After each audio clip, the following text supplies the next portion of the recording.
Okay, look. Hey, it's Romania Black, and yeah, I couldn't wait. No! Okay, but look, here's my excuse, alright? Here's my excuse. I was gonna wait till the Manhwa chapter came out, which is not till the weekend, but I'm gonna be out of town 2 weekends in a row at the end of August, and I was like, I know that these chapter sections are gonna take a big chunk of time. Looking ahead, they're pretty big chunks of reading, and I was like, I don't want to be crammed for time, so, I mean, like, this is a big chunk. With the manual included, I'm just gonna read ahead. So that's what I'm doing. So yes, I am reading ahead and doing chapters 175 to 179. It's in a section together, according to the table of contents that have been blacked out. It's in a section together, but it is the longest section I think I've read in this book so far. It's like 60 pages. That's the biggest chunk I think I've read for this entire series at the moment. So I was like, maybe waiting on the manhwa till next week, where I think it's only like, maybe, well, it's still like 40 pages, but still, it's a little bit smaller, I think would be better. I think is a better option. So I'll leave the manhwa discussion for next week, right? And then we'll just go ahead and talk about these, like 75, 76, 77, 78, 79. 5 chapters, y'all. We're going through 5 chapters today. That's a big old chunk of text.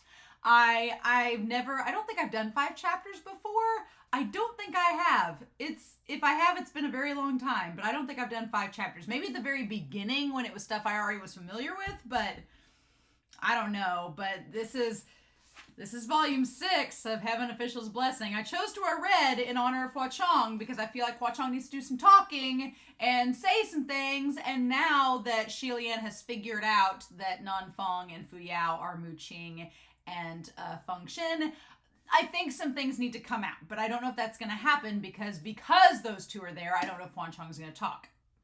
I don't know. But...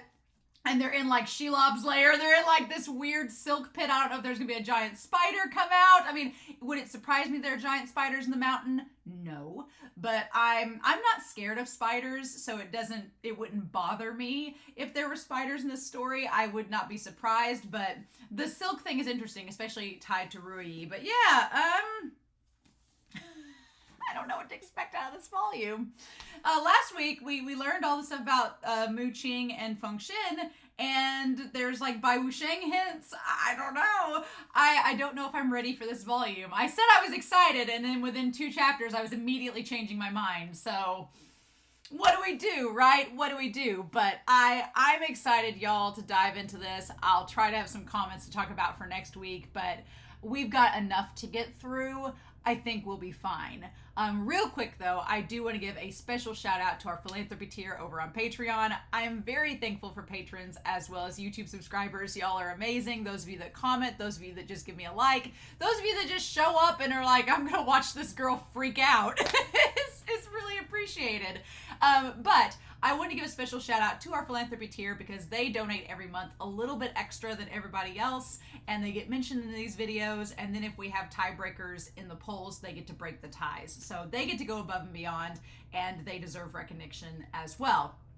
So I want to give a special shout out to Tyrone, Anime Annie, Eric, Sunspots, Translucent Men, Anna, Legatus, Goob, as well as Matthew Palfinier, I'll get it right, Argent, Nameless Monster, Shimoyama, as well as Kiri, Be Happy, Alex Cornejo, Edgar, and Dana.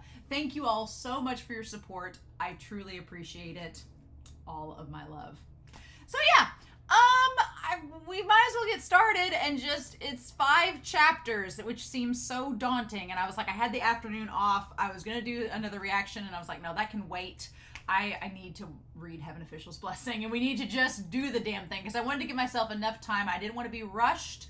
I wanted to give myself enough time to read the chapters and really enjoy them. So, and I'm sure it'll be a fun time. We're just in a cavern with a bunch of statues that have mysterious veils over them, and we've just found out this like big reveal. I'm sure it'll be okay, right? So she says, right?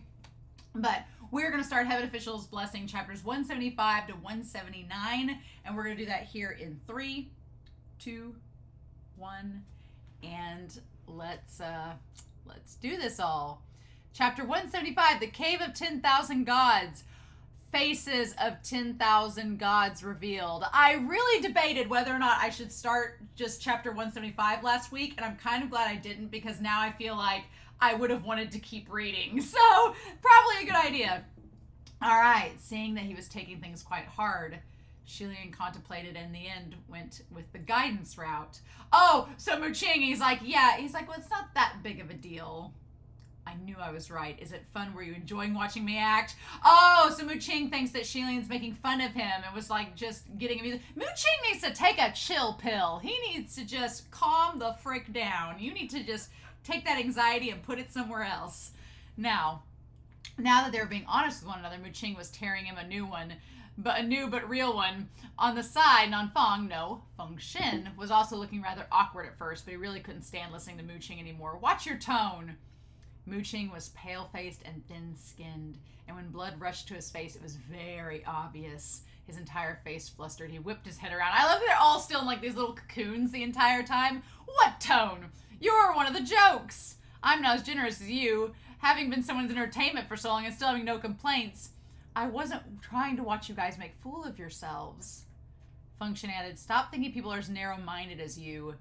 Even when that shitty deed of yours landed you in heaven's prison, His Highness tried to help you. Oh, what? This shitty deed. What is this shitty deed? Are we going to find out?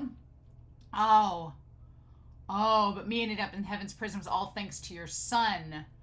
Oh, want to fight? Oh, are they talking about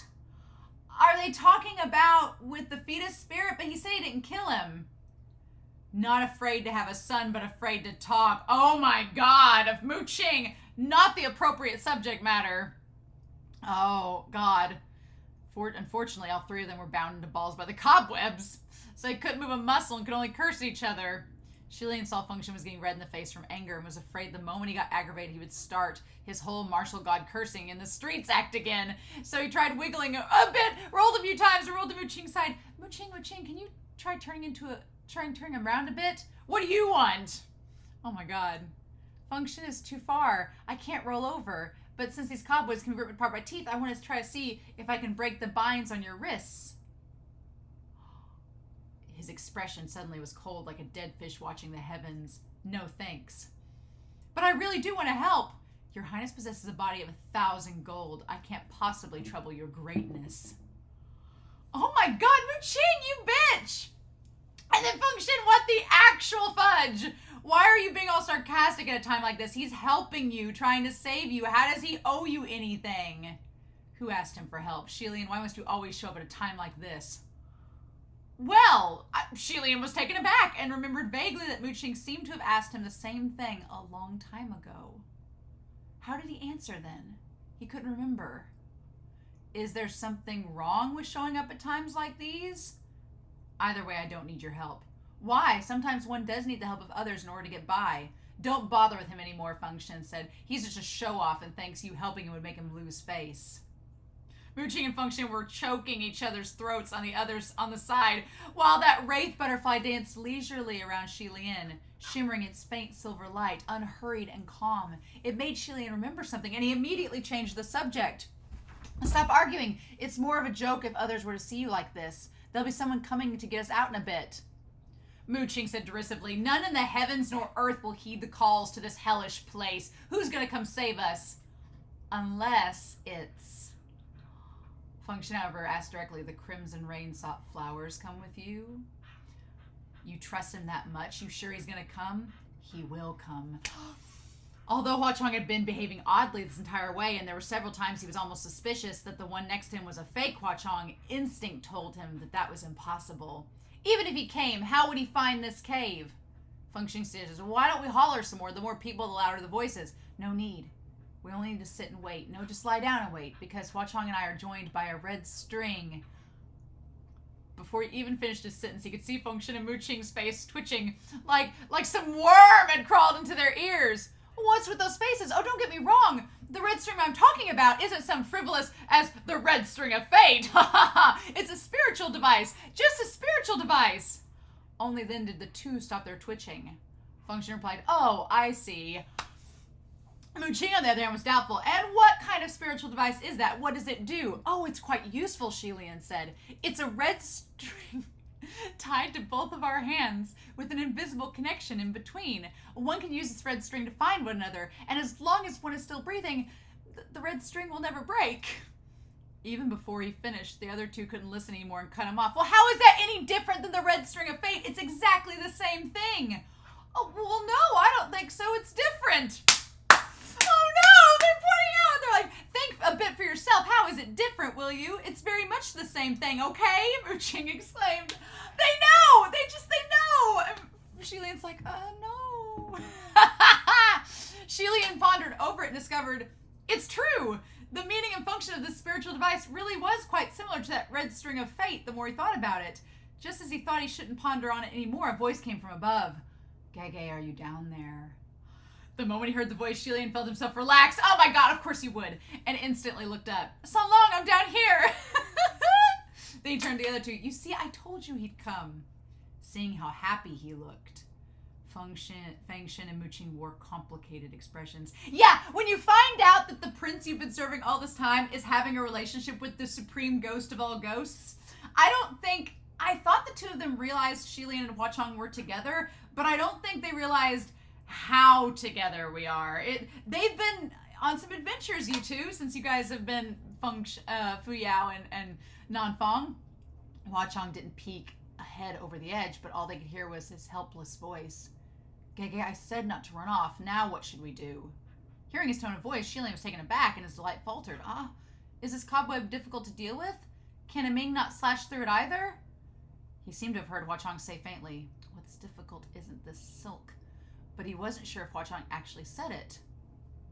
A brief moment later, Hua Cheng said softly, and Ming's not in a good state right now. What? Xie Lian thought it strange. Wasn't Ming perfectly fine and energetic the last time? How is he in a bad state now? Next to him, Mu Qing humphed. No need to ask him anymore. How can the scimitar Ming be in a bad state? He's clearly looking for an excuse not to help. Don't say that, Xie Lian said. He felt it was more possible that Ming was being disciplined and Hua Cheng wouldn't allow it to come out. Just as he was thinking this, a black shadow flashed from above, and the next moment, a red-clad figure soundlessly landed right by Xie Lian's side, and he leaned down to hold his hand. Xie Lian turned his gaze on him and hurriedly said, so long, why did you jump down too? Watch out for these cobwebs. Sure enough, the white silk strings at the bottom of the pit came attacking.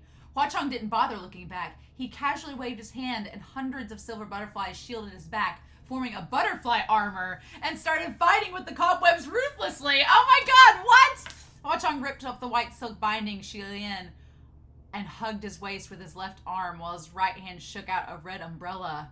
Let's go. Is he like freaking Mary Poppins? He's like, all right, let's go. And the remaining two, he had zero intention of saving them and were completely dumbfounded. Have you forgotten something? Xie Lian hadn't spoken yet, but Hua Cheng looked back. Oh, that's right. Then the heavenly wrapped Feng Xin went flying straight into his hand. Take your sword! No interest in saving those two. None whatsoever. That was what was forgotten? Feng Xin and Mu Qing both cried, hey! Hua Cheng hugged Xie Lian closer, flinging his right hand open to open that red umbrella. Gege, hold on tight to me. And that umbrella started flying up. He literally is Mary Poppins, taking the two of them with it. Xie Lian hugged him tightly as instructed, and just as they were about 6 meters off the ground, the cries of the other two started, and Xie Lian didn't know whether to laugh or cry. I won't forget! Then he released Ruyi from his hand. The white silk bandage wrapped itself around the two giant cocoons a few times and pulled them out of the pit together. Halfway up, Feng Xin called out, wait, I've left something behind. What is it? Xie Lian called back from above. A sword. It's fallen to the corner. Xie Lian looked down. Sure enough, in the corner of all the white silk, the hilt of a sword was somewhat visible. Thus he made Ruyi extend another stretch and wrapped around that sword too, taking them all together. Finally, the four made it back above ground. Ruyi threw the two thick cocoons to the ground and instantly wrapped itself back onto Xie Lian's wrist, trembling slightly, like it was terrified of that white silk that was so much like itself. But much more aggressive and evil. Interesting! But more aggressive and evil. Interesting. Xie Lian soothed it while cutting off the cobwebs on the two with Feng Xin. The moment Feng Xin and Mu Qing could move, they both leapt to their feet and ripped the rest of the cobwebs. Xie Lian handed Feng Xin the sword Ruyi helped bring up, but when he looked down, he was amazed. This is Hongjing. Nanfang, your general, prepared the sword. It was an offhand comment, but the moment the words left his lips, he realized how bad it sounded. Feng Xin and Mu Qing were still in the forms of Nanfang and Fu Yao at the moment, so Xie Lian had accidentally forgotten their identities were already exposed and was still going along with their acts subconsciously. While the original intent was to be considerate, the effect of this consideration wasn't great, and the two fell into a strange silence. Feng Xin couldn't hide his expression. Awkwardness floated on his face. He transformed back to his real self and took the sword. Yes, it's repaired. There are plenty of ghosts on Mount Tonglu after all, so using it to flash around makes things somewhat easier. Ah! Xie Lian peeked at the main culprit who had shattered Hongjing next to him and cleared his throat. Sorry for the trouble. After all, it really wasn't easy to repair a sword that was shattered to bits. Oh yeah, because Hua Cheng had broke the sword back at Banyu, right? Mu Qing also transformed back to his real self and dusted off the rest of the cobwebs. It's good that it's fixed. After all, so many of the monsters and demons are adept at disguises, so if one isn't good at using the brain, one could only escape being deceived using Hongjing. Feng Xin was pissed. Who are you calling brainless so passive-aggressively? Think I can't tell? Here they go again. Xie Lian shook his head and turned to Hua Cheng. So long, I ran off too quickly earlier. I'm sorry for leaving you behind.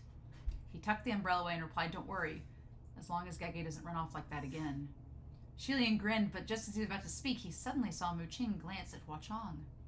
His gaze stopped, and he stared, his expression odd. So Xie Lian insisted, Mu Qing, what's with you? Hearing his question, Mu Qing immediately snapped out of it and gave him a look. Oh, nothing. I've never seen the crimson rain sought flower like this. And I thought it was curious, that's all. Xie Lian couldn't fully believe in this explanation. While this certainly should be the first time Mu Qing had seen Hua Cheng's true appearance, it wasn't like he hadn't seen Hua Cheng in his 16, 17-year-old form, and the two skins weren't that different, so why the look? What? The four left the cave. After only a few steps, Feng Xin was astonished. What is this place?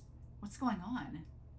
They were trapped at the bottom of the cobweb pit earlier, so they never had the chance to investigate the situation outside, which was why the moment they came out, they were quite shocked to see that beneath the gray, snowy mountain, there was actually a mysterious, otherworldly place with cave after cave filled with innumerous, differing divine statues. This is a cave of 10,000 gods, Xie Lian explained. Mu Qing scanned their surroundings and mumbled, well, who knows how many years and how much blood and sweat it'd take to build something like this. This is really is... He seemed at loss to find words to describe it. Xie Lian could understand his feelings. After all, a stone cave was meant for cultivation and worshipping gods. Back then, his parents had also constructed caves for him. Oh! What heavenly official wouldn't be astounded by such a gigantic cave of 10,000 gods? If one of their own statues was to be worshipped in such a place, surely their divine state would be greatly benefited. What god is worshipped in this cave? Why are the faces all veiled? Naturally, it's to prevent us future passerby from seeing, Xie Lian replied. Well, now that's strange, Mu Qing said. They could have just smashed the heads of the statues, so why must they go through this trouble? If you really wanted to see it, a thin veil like this can't prevent anything. As he spoke, he went up to peel away the veil of the nearest divine statue. Xie Lian hadn't had the chance to stop him when there was a chilling flash and the tip of a silver blade hung not inches away from Mu Qing's fingers. This sudden murderous intent instantly made the air among the four tense. Feng Xin was alarmed. What are you doing? Even with the blade before him, Mu Qing didn't appear scared at all. Your scimitar looks just fine, so why that it's not in a good state? Ooh, this is not good. Hua Cheng was right behind him and said lazily, didn't anyone teach you not to touch things randomly while in other people's territory? It's not your territory, so what justice are you upholding? Mu Qing countered. Oh, this is not going to go good. These two are not compatible at all. Hua Cheng said flatly, I just don't want to cause unnecessary trouble. This is Mount Tonglu, after all. Who knows what would happen if the veils are removed? I can't believe there would be a day that an arrogant character like the Crimson Rain Sought Flower would be afraid to cause unnecessary trouble, Mu Qing said. Then his hand moved downward, trying again to touch the robe of the statue. The scimitar at Ming followed after and pointed at him once more. This time I'm only trying to feel the material of the stone, not removing the veil. So why is the Crimson Rain Sought Flower stopping me again? Mu Qing questioned. Hua Cheng smiled fakely. I'm stopping you from starting trouble.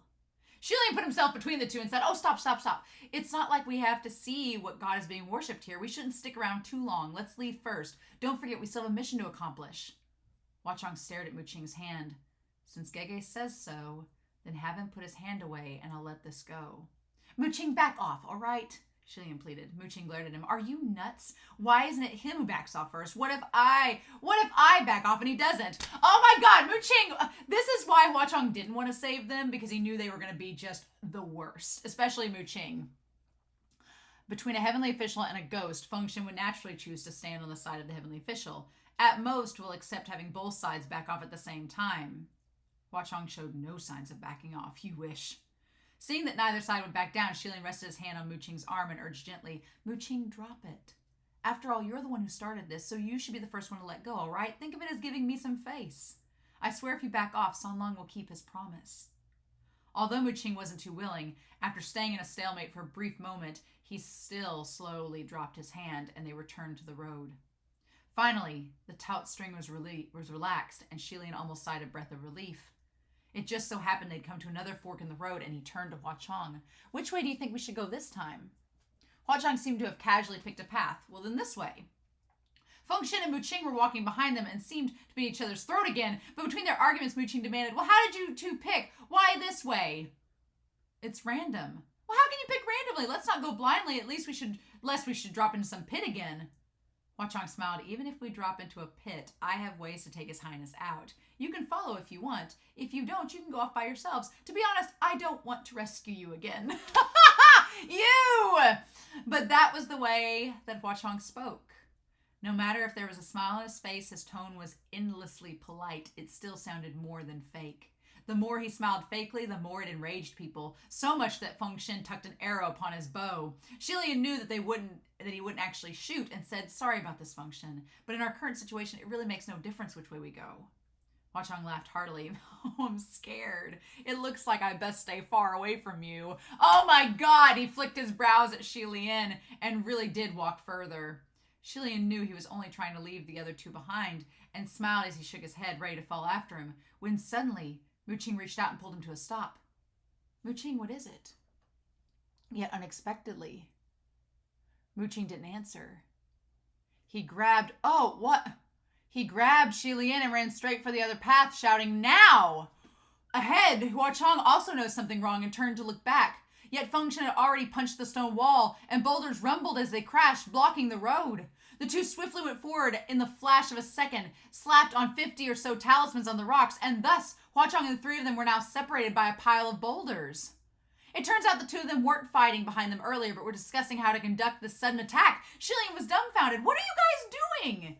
He struggled free of Mu Qing and wanted to check up on Hua Cheng, who was blocked behind, but Feng Xin tripped him. Together with Mu Qing, they grabbed each of his arms and started dragging him away running. Feng Xin said, let's get away quick. Those talismans won't last for long. And you had to ask what we were doing. Can't you tell just how weird he was being? How is he weird? Xie Lian questioned. I think you've really gone stupid. Weird was written all over him, and you're the only blind one. Stop talking and run. Oh, fudge, I think the wraith butterflies have caught up. Block the cave entrance. Thus, Feng Xin punched as he ran, and many of the cave entrances were wholly blocked by giant rocks knocked down. The two dragged Xie Lian and fled the endlessly winding long underground corridor, and Xie Lian was going dizzy from all the turns. He shouted, stop, stop! After having ran a long way, the two finally stopped to catch their breath. Taking advantage of this break, Xie Lian said, no, I meant, why did you two suddenly drag me away? Did you notice something? Feng Xin still had both of his hands on his knees, supporting himself, and breathed harshly. Let him tell you again. Mu Qing straightened up and turned to Xie Lian. It's so obvious, but didn't you see? The pearl. Do you still remember the pearl? What pearl? Xie Lian asked. The pair of deep red coral pearl earrings that made part of the God-pleasing martial warrior costume for the Shengyan heavenly ceremony. That pearl you lost. It took Xie Lian a long while, but he still couldn't remember. He tugged at his earlobe, looking lost. Were my earrings at the time red coral pearls? Did I lose one? Oh my God!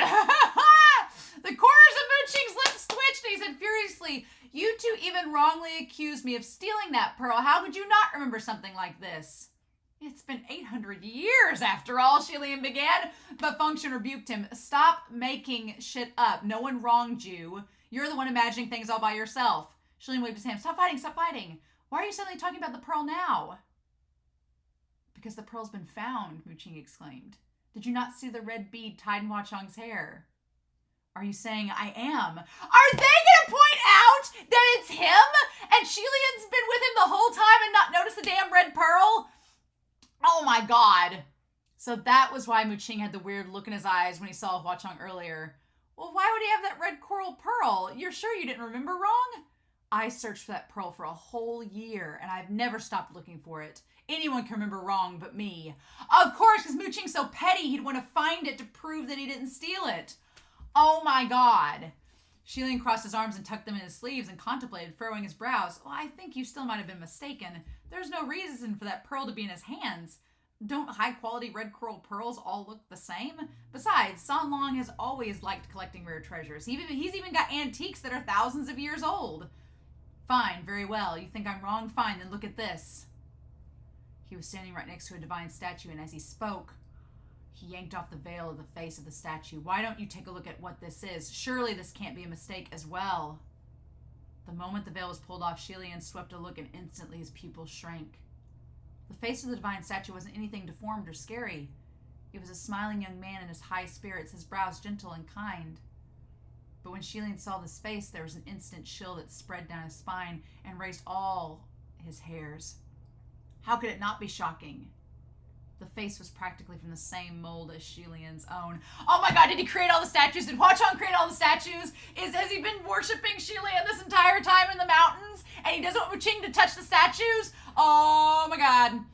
To look at this divine statue so close, it was like staring in a mirror. And even that supposedly kind smile now appeared disturbing. Xie Lian couldn't help but get goosebumps. This. Are you going to tell me I'm mistaken? Why would there be one of my divine statues here? Nah, one, not just one. Look closely. He yanked off another veil. The face was also Xie Lian's. All the veils from the faces of 5 to 6 divine statues, they were exactly the same. This is certainly a cave of 10,000 gods, Mu Qing said, but in fact, there's only one god being worshipped here. It was all him. Mu Qing, you think you're doing harm, but you are going to out that Hua Cheng has been worshipping Xie Lian this entire time, right? All around them were his own face. It was as if Xie Lian had sunken into a mysterious and bizarre dream. He felt dizzy and lost for a good while, and he suddenly realized something. Oh, wait, Mu Qing, you didn't get a chance to see the faces of the statues earlier, right? You were going to remove those veils, but you were stopped. I don't need to see the faces of those statues to know what sculpted is you. How do you know? How do I know? Oh, he rolled all the silk veils into a ball and tossed them to the side, his veins popping slightly. Because all your clothes, accessories, and daily living were part of my responsibilities back then. I washed for you. I fixed for you. There is nothing in your wardrobe that is exactly the same under the sky. And these statues are all too detailed. Everything is there. Exactly the same completely. Of course I knew who the face belonged to when I saw the clothes. Xie Lian covered his forehead and started thinking back on all of Hua Cheng's odd behaviors along the way. Next to him, Feng Xin said, the fact that he won't let us look at the statues only goes to show he knew what was weird about them. That whole thing about how we all dropped in by accident after the avalanche was probably all nonsense. He must know what this place is. Not just that, I bet he was the one who threw us in that pit full of cobwebs. He must really want to kill us all. But just what is with these statues, Xie Lian wondered. Looking closely, every single statue was carved as if they were alive. The details more than detailed, almost to the point of frightening. It was easy to see just how closely the sculptor had observed the subject of his divine statues. Oh, God. Oh, no. Hua Cheng's fangirling is going to be revealed. Oh, no. Xie Lian dared to say that even the most renowned of sculptors of Shanla back then would not be able to carve to this level of excellence. It was as if the sculptor's mind was completely filled with this person, and his eyes only saw this person. Oh, no! The three of them were surrounded by the statues who all bore the same face, and Feng Xin shuddered violently. Honestly, what the fudge? Too creepy, too effing realistic. And they were in such great numbers, too. I suspect these statues are some sort of component needed for a wicked spell. Let's destroy them, Mu Qing said. He moved to chop one with his hand. Xie Lian's mind was instantly pulled back to the present. He stopped him. Oh, stop! Are you sure the wicked spell could be aimed at you? He pondered, but then he said, let's not act too recklessly. I think the possibility of it being a wicked spell is very small. I think it's quite big, Feng Xin said. Honestly, what the fudge? Doesn't looking at these things scare you? Mu Qing stared at Xie Lian, who stared right back. And what is the basis of your claim? Nothing, but These divine statues are carved really nicely, very meticulously sculpted. If we destroy them before knowing anything, we might end up with regrets. After a pause, he added, San Long might have lied to me about something, but I believe it's not anything that'd be harmful to me. Mu Qing could not believe his ears. Did he actually cast something on you to confound your mind? I think even if he has to write suspicious on his face, you'd suddenly become illiterate. While the two were talking, Feng Xin suddenly appeared as if he was about to face a great enemy. Watch out! They both tensed. What is it? That cobweb was coming at us again. Sure enough, the palm torchlight illuminated the stone walls up ahead, and upon it were large patches of dense white silk. The three cursed, oh crap, mentally, gearing themselves up for another clash, yet unexpectedly. The white silk wasn't as aggressive as the silk in the pit earlier. It didn't move, nor did it attack. It was no different than a normal gecko. The three waited for a while, and Xie Lian said, those silk nets don't seem to be alive. If not alive, then what is it for? Since Xie Lian was now bothered, he went up and studied it for a bit, and afterwards he says, I think it's covering something.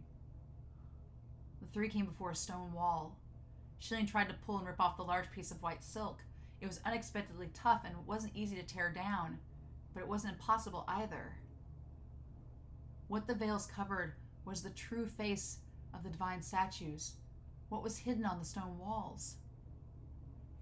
The other two also joined in tearing the cobweb nets, each taking care of different areas, and soon after a piece of stone wall was revealed. It's a mural! Upon the stone wall was a giant mural painting. The entire surface of the wall was filled with thick lines, colors, and little figures. They were divided into small sections, each with different styles, some coarse and wild, some elegant, some exquisite, some peculiar. He painted this. He? Hua Cheng, are you sure? Yes. There are words on here, and those words were written by him. He pointed at a blood-red little figure on the wall, and right next to it were a bunch of messy, indiscernible, twisted characters, like they were written in a state of a trance or extreme suffering, and the author was venting.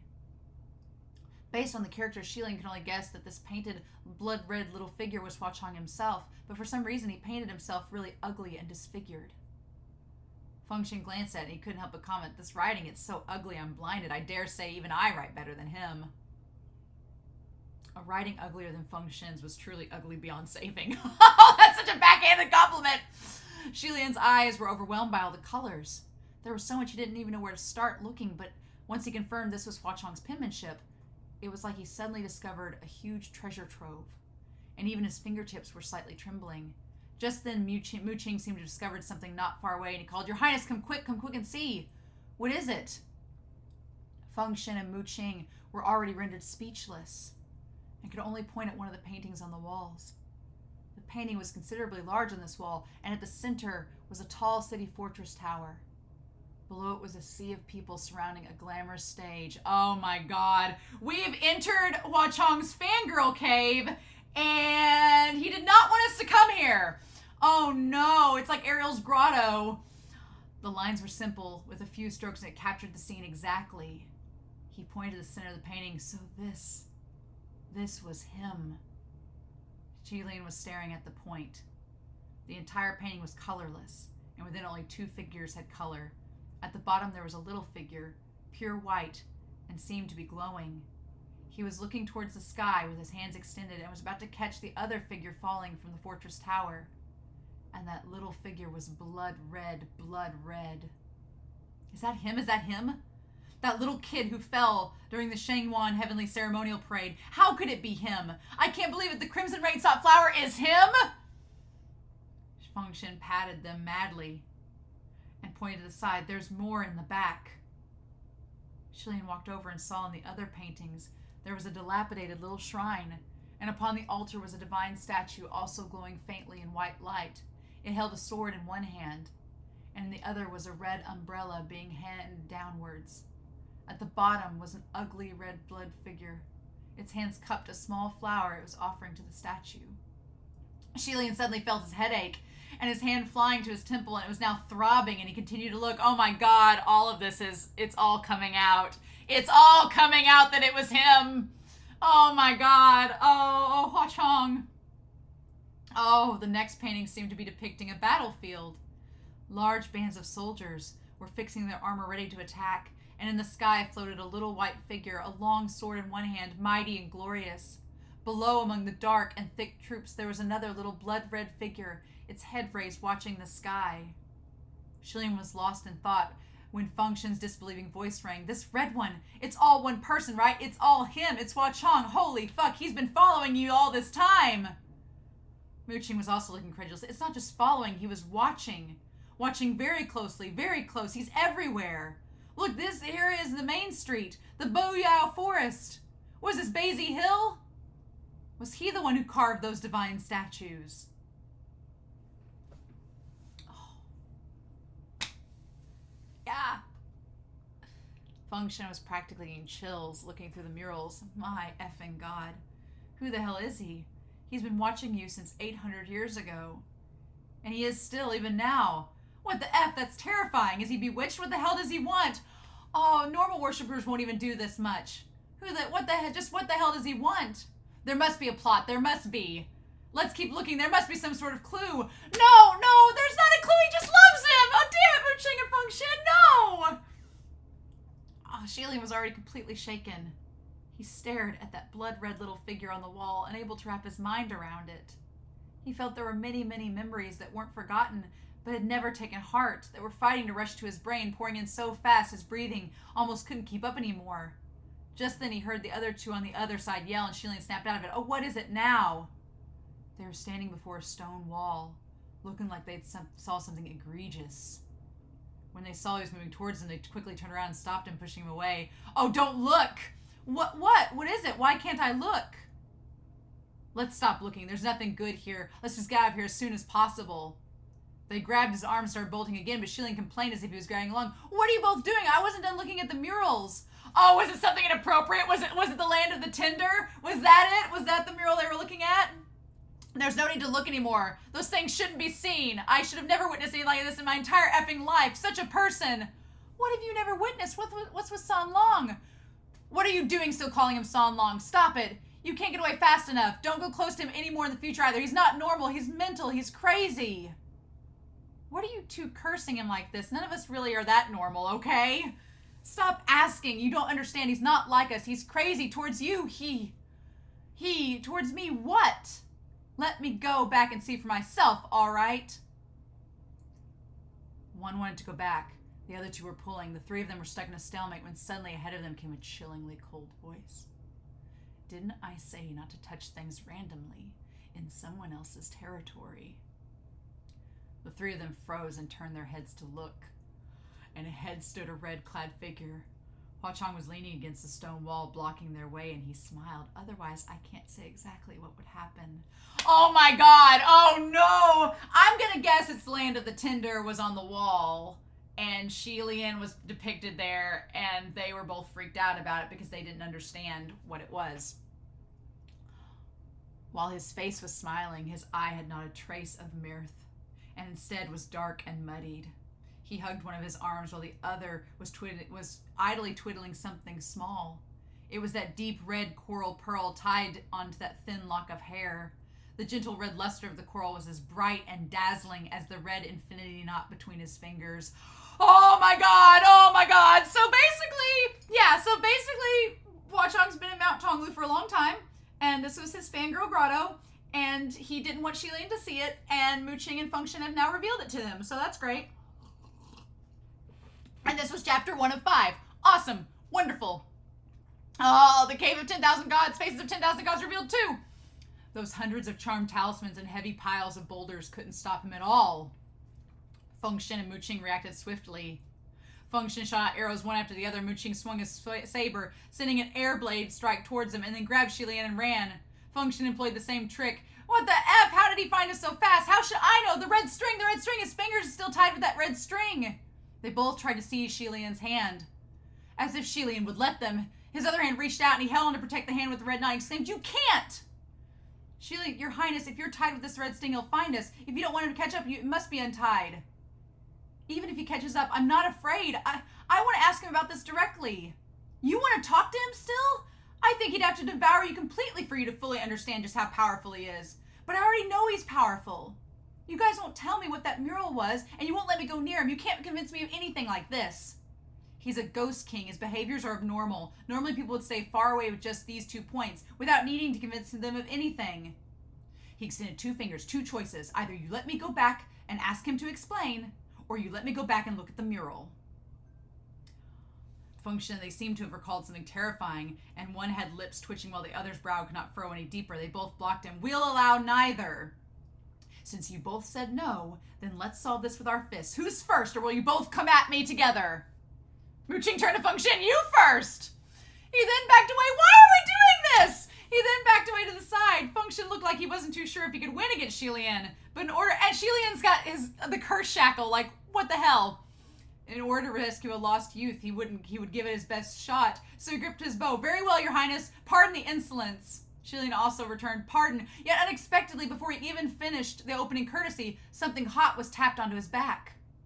Someone behind him shouted, "Stay still and don't talk." Then his entire person froze into an iron board. Not just that, his voice couldn't come out anymore either. Mu Qing came out from behind Xie Lian and said to Feng Xin, "Let's drag him away. This talisman can suspend him temporarily, but it won't last long." "Why did you ambush him? Didn't we agree to a one-on-one?" Xie Lian hadn't imagined Mu Qing would immediately go back on his word either. If it wasn't because he wholly trusted both of his once subordinates, he wouldn't have been deceived so easily. Who has time for you to go one-on-one right now? He's doing it on purpose. It's easy to see he's dragging out time for Hua Cheng to catch up. Do you not see the state he's in right now? Completely infatuated. No matter what you tell him right now, nothing will go through. Maybe once they meet, Hua Cheng will only need to humor him with a couple of sweet words, and he'll believe him. And just like one enchanted by a fox spirit. Oh, that's why he's the fox and all of the things. A fox spirit in Asian folktales are seductresses, known to enchant and charm innocent people and make them fall helplessly in love with the spirit. Oh, that's why he's a fox. That all makes sense. Okay.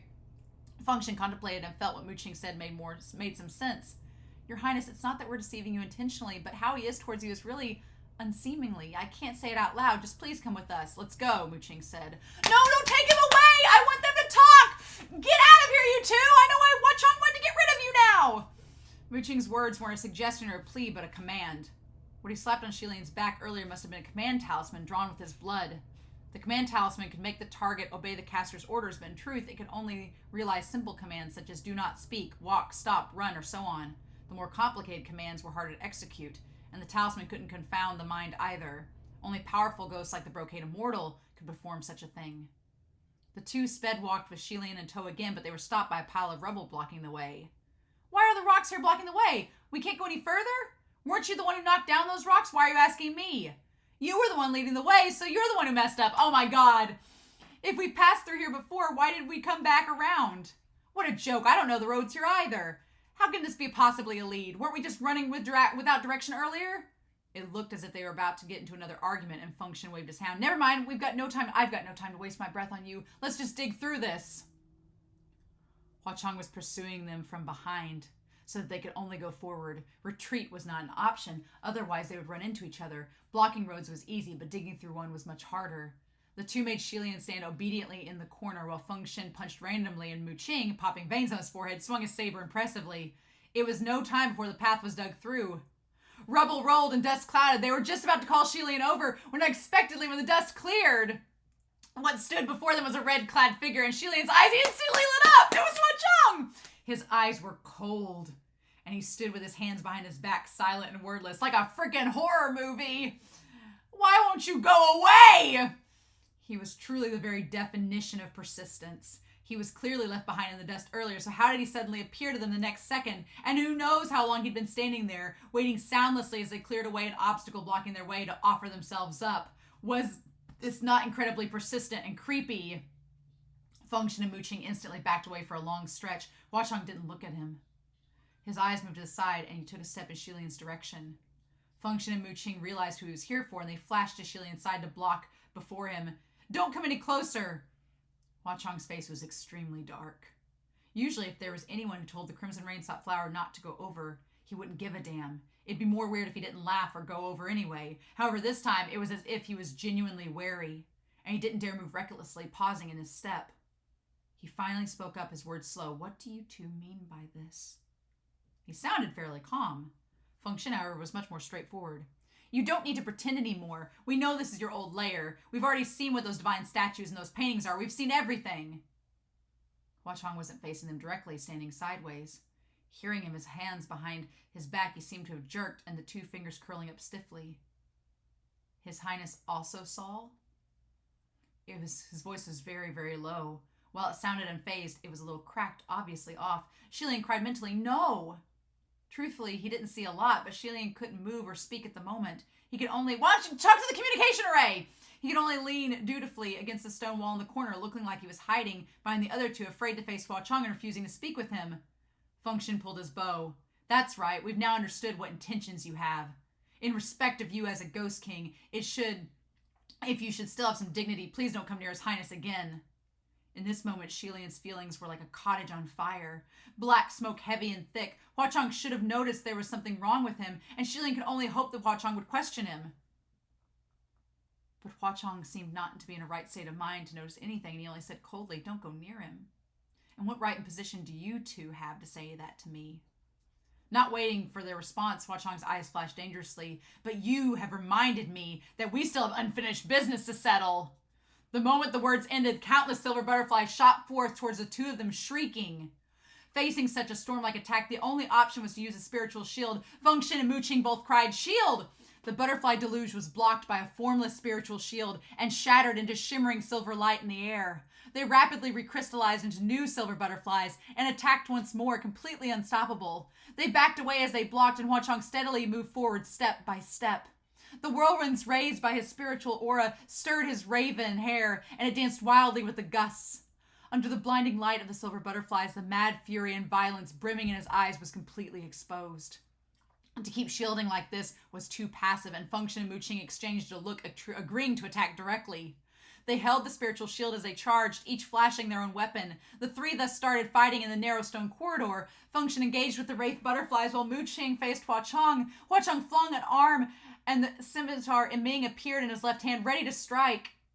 This was the first time Xie Lian had witnessed Ming fighting seriously. The scimitar was long and slender, chillingly murderous, and its silver light threatening. It was indeed a genuinely wicked blade overflowing with evil. The battle was truly exciting. Oh my god! Hua Cheng stood his ground in a 1-against-2 face-off, and Xie Lian watched unblinkingly and held his breath. Soon the tip of Ming's blade flicked, sending Mu Qing's saber into the rocks. Although Mu Qing still had the hilt in his grip, he couldn't pull his weapon out. In a moment of shock, Hua Cheng had already swung his fist and punched him squarely in the jaw, sending his entire person flying in the air. The hilt finally loosened from his grip. On the other end, each of the arrowheads that Feng Xin's arrows were snapped by the wraith butterflies' sharp wings, and they were ultimately too many in number, difficult to deal with. Victory and defeat were obvious at this point. From the corners, countless white silk tendrils slithered out and wrapped the two into giant cocoons once more. The more they struggled, the tighter the bind, and Mu Qing tore at the silk as he yelled, "I knew it was you who threw us into that pit." "This isn't spider silk. It was butterfly silk." Oh! Before cocoons were broken through for butterflies to emerge, a silken chrysalis was formed. That strange spider-like white silk was completely of Hua Cheng's making, and it was probably linked to those exceedingly aggressive wraith butterflies. Oh! With the match decided, Hua Cheng withdrew his scimitar and jeered, "I threw you in to save you from disaster. At the end of the day, if it wasn't for your loud yelling that caused the avalanche, there would have been no chance of you entering this cave of 10,000 gods. Why do you thank me for saving your puny little lives?" Hua Cheng's original plan was probably waiting out the avalanche, and once the snowy mountain had quieted down, he would take Xie Lian out, leaving Feng Xin and Mu Qing behind to their own devices. Yet unexpectedly, those two had gnawed through the cocoon and made noise, leading Xie Lian into discovering them, which consequently caused all the incidents that followed thereafter. If it wasn't for all that, Xie Lian might really have just followed Hua Cheng straight out without looking at a single divine statue. Yet now things had devolved into the worst-case scenario. Every secret was pulled out and exposed under the sun. Xie Lian's heart was anxious, but his body still sat obediently in the same spot. The cold in Hua Cheng's eyes growing heavier, he looked down on Mu Qing from above. He asserted in a light voice, "It seems the one with the talent for sabers is me, not you." Mu Qing's throat was bound by a few bands of white silk, his face alternating between blue and red, from the strangling foam leaking in the corners of his lips. He choked out, "You! You, I see, I get it." What did you get?" I get why this bastard hates me so much now. It's probably the same reason for you. What reason? Because he's mad. Have you forgotten what was on that mural? He's that young little soldier His Highness wanted to promote after returning to Basie Hill. His Highness has said his sword work was good, well suited for the saber. What's that got to do with the hatred he has for you? But Mu Qing stopped talking. Hua Cheng's punch landed in his face and he smiled, answering for him. Because he booted me from the army. Oh my god! And finally the truth comes out! Yes! Mu Qing had done something like that? Feng Xin was talking. So what the F? Why'd you boot him from the army? Did he piss you off? I only made him go home. It's not like fighting a war is a good thing. How should I know he didn't up this crazy, holding grudges until now? Before he finished, there was another forceful punch, and his face was almost contorted. I think I can guess why you booted me back then, Isn't it more than obvious now who the useless trash is, really? Oh my god, calling Mu Qing that. It was as if Mu Qing was stabbed where it hurt. He spat out a mouthful of blood and he said slowly, thank goodness I kicked you out. Otherwise, if we kept you in the army and allowed you to get closer to His Highness, were you just going to watch him all day with your mind full of unspeakable filth? Disgusting! Oh! Xie Lian's heart violently squeezed. By Mu Qing's last line, Hua Cheng had already had his fist raised, but when the word disgusting was spat out, the hand froze in midair. Veins popped on the back of that pale hand. The fingers clenched and loosened, then clenched. After a brief moment later, Hua Cheng said chillingly, I won't argue with you on that for a moment. You just tell me now, honestly, was what you both were yelling about, what both of you were yelling about before the avalanche true? Mu Qing's eyes abruptly widened and he looked over to Feng Xin. Feng Xin also looked over to them, his eyes round and bulging. Neither of them knew how to respond. Hua Cheng said sharply, my patience is limited. Answer me on the count of 3. 1, 2. Oh my god! That he would actually act in such a sweeping manner. Mu Qing thought of an idea amidst his panic. Your Highness, run! The moment the command came out, Xie Lian, whose back was taped with the blood talisman, responded and moved to flee. Hua Cheng immediately turned around, and from the corner, 2 bands of white silk shot out, forcibly binding Xie Lian. Before he took even 2 more steps, he fell to the ground. In this situation, it looked as if he was shaken and shocked the whole time, or was having difficulty accepting the truth, or was unwilling to intercept the fight. He looked as if he had been standing there in a daze and finally decided to flee, but did not succeed. The truth was, he'd never thought of running away. Both Xie Lian's hands and feet were tightly bound by the heavy white silk. He lay sprawled on the ground, his black hair and white sleeves scattered all over, his bamboo hat had rolled to the side. Hua Cheng turned around slowly, and after a long pause walked towards him. He didn't take more than a few steps before Feng Xin couldn't hold back and yelled, Hua Cheng! Hua Cheng paused in his step and turned his head slightly. Feng Xin forced himself to be, please, let His Highness go. He's already suffered enough. Don't, to him. Hua Cheng didn't speak. He went to Xie Lian's side and put his hands behind Xie Lian's knees and back and swept him up, securing Xie Lian in his carry. Xie Lian leaned against his arm and could see behind the expressions of the 2 white cocoons. Feng Xin looked like he was witnessing a lamb entering the mouth of a tiger, like Xie Lian was going to be ripped apart and devoured, and he started yelling. Mu Qing began using his teeth to bite at the white silk again, but due to the harsh angle, it was all for nothing. Hua Cheng knew the paths of the Cave of 10,000 Gods like the back of his hand, and after many turns and corners, the 2 figures of those 2 disappeared along with their voices. Oh my god! Oh! This is only 2 chapters in! Are you freaking kidding me? Oh my god! What? Oh! Xie Lian was carried in Hua Cheng's arm as they moved deeper into the darkness of the cave's innermost dens. The only source of light around them was the softly fluttering silver wraith butterflies. Xie Lian couldn't see the expression on Hua Cheng's face clearly, but he could feel Hua Cheng's entire body was stiff.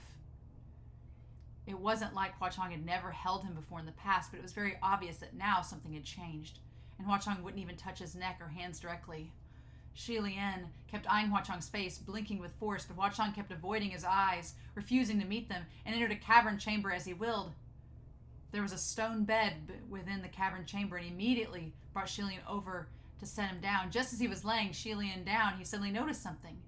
He checked Xie Lian's back and spoke, they cast a spell on you. Xie Lian was overjoyed. He finally discovered it! However, that it had taken Hua Cheng this long to know something off about Xie Lian only went to show how badly Hua Cheng had been caught off guard earlier. Xie Lian was waiting for Hua Cheng to remove the command talisman from his back, yet unexpectedly, even though Hua Cheng had already reached out, his hand paused halfway, and in the end he withdrew his hand and laid Xie Lian flat on the bed. Maybe it was so Xie Lian wouldn't worry, but he said quietly, "Your Highness, don't worry. I won't kill those 2 pieces of useless trash for now, even though I really want to murder them." Also laid upon the stone was a bed of thick but soft, fresh hay. Xie Lian was lying on top of it limply, not a bit worried, but so anxious his innards were smoking. He couldn't understand why Hua Cheng wouldn't release him from the spell. Just as he was desperately trying to struggle, he saw Hua Cheng reach out towards the sash around his waist and untied the belt. Right then, an inopportune coincidence, Xie Lian could feel the command talisman on his back starting to fade, and his leg jerked hard while an "ah!" escaped his lips. Although it looked like nothing more than a dead fish that had twitched for a second in its last attempt at life, expressing its objection without really power, Hua Cheng still froze immediately and withdrew his hands. "I won't." Oh.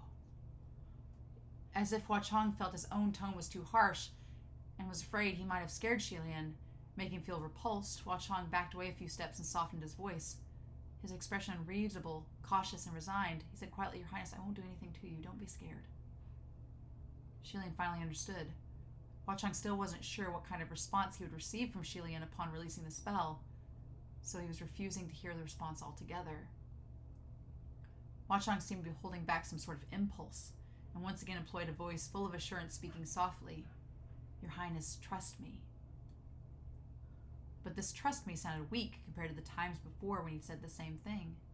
Xie Lian wanted to answer him, but he couldn't, and he didn't dare struggle anymore lest the misunderstanding deepen.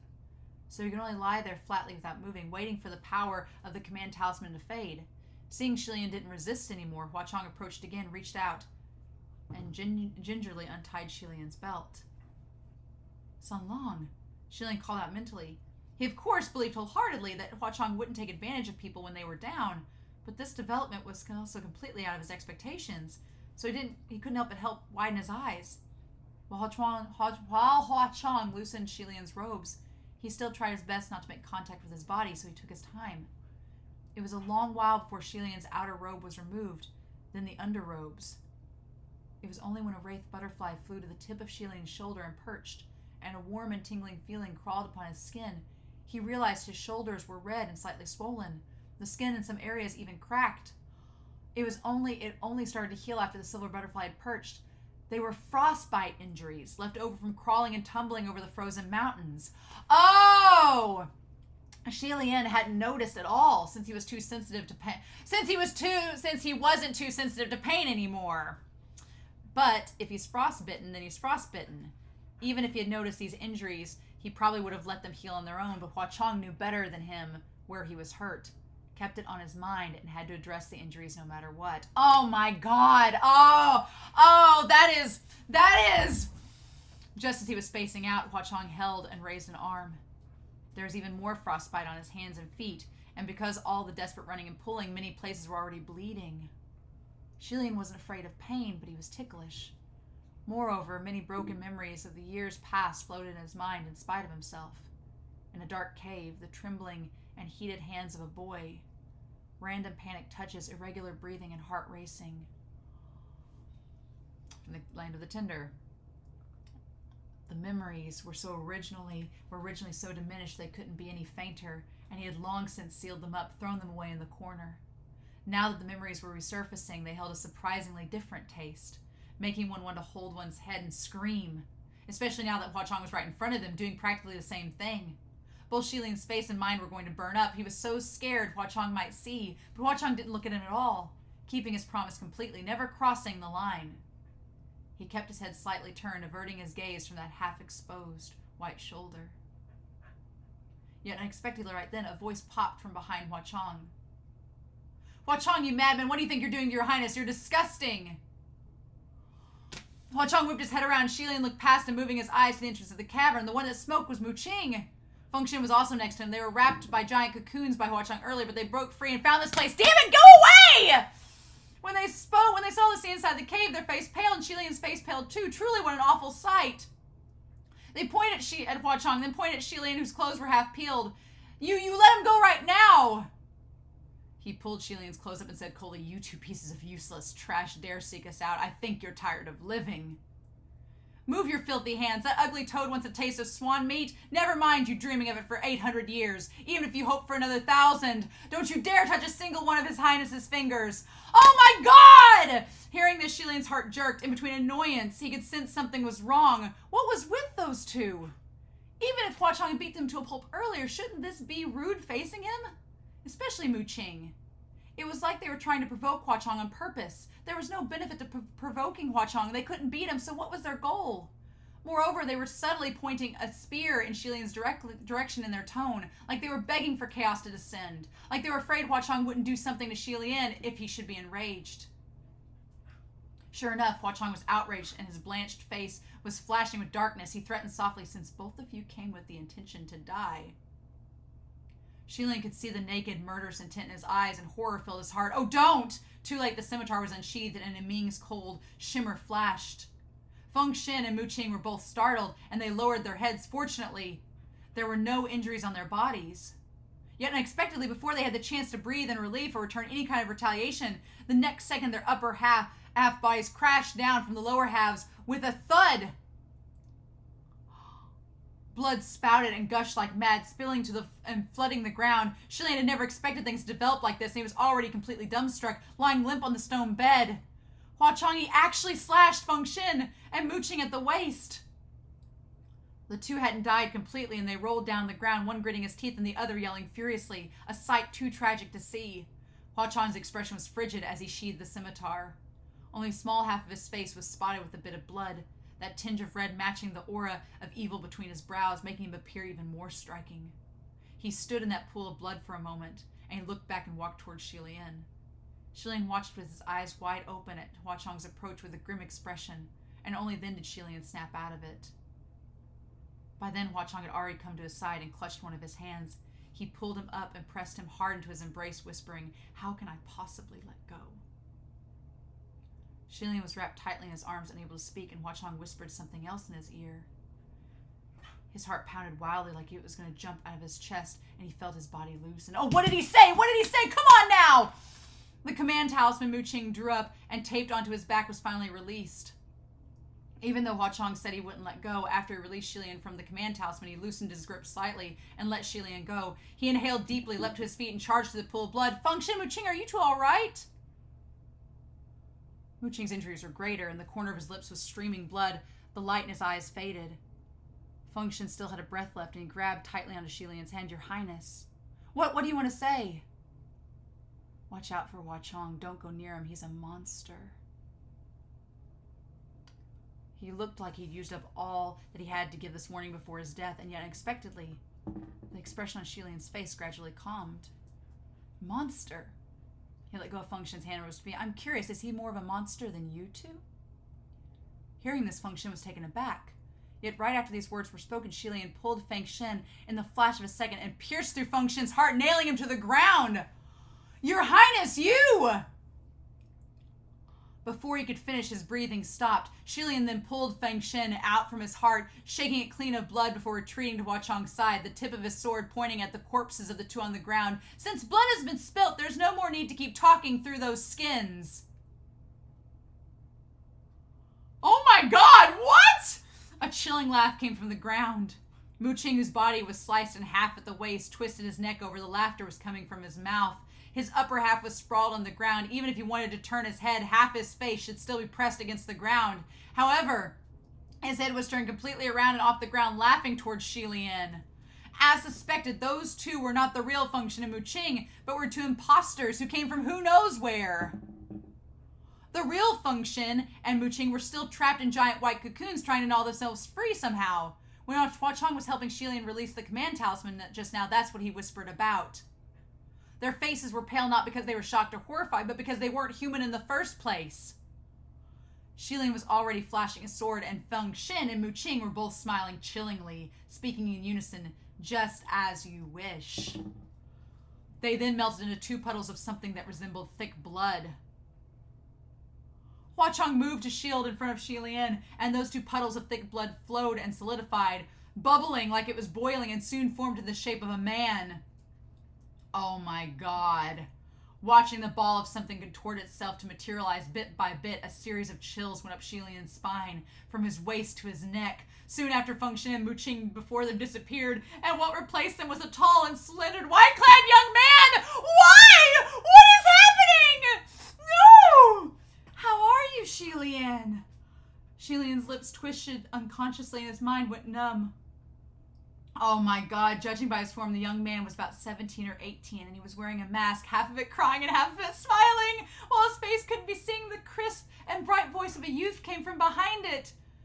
Hua Cheng, who was shielding in front of him, raised his blade and lunged against the wicked sharpness of the scimitar Ming. The white-clad man was completely unafraid, and he sidestepped, the blade missing him by mere millimeters. Then, in the breath of a second, he flashed behind Hua Cheng, and his hand reaching out for Xie Lian, looking as if he wanted to touch his face. A silver light streaked by, and Hua Cheng blocked him, shielding in front of Xie Lian once more. His voice was cold. "Move your filthy hands."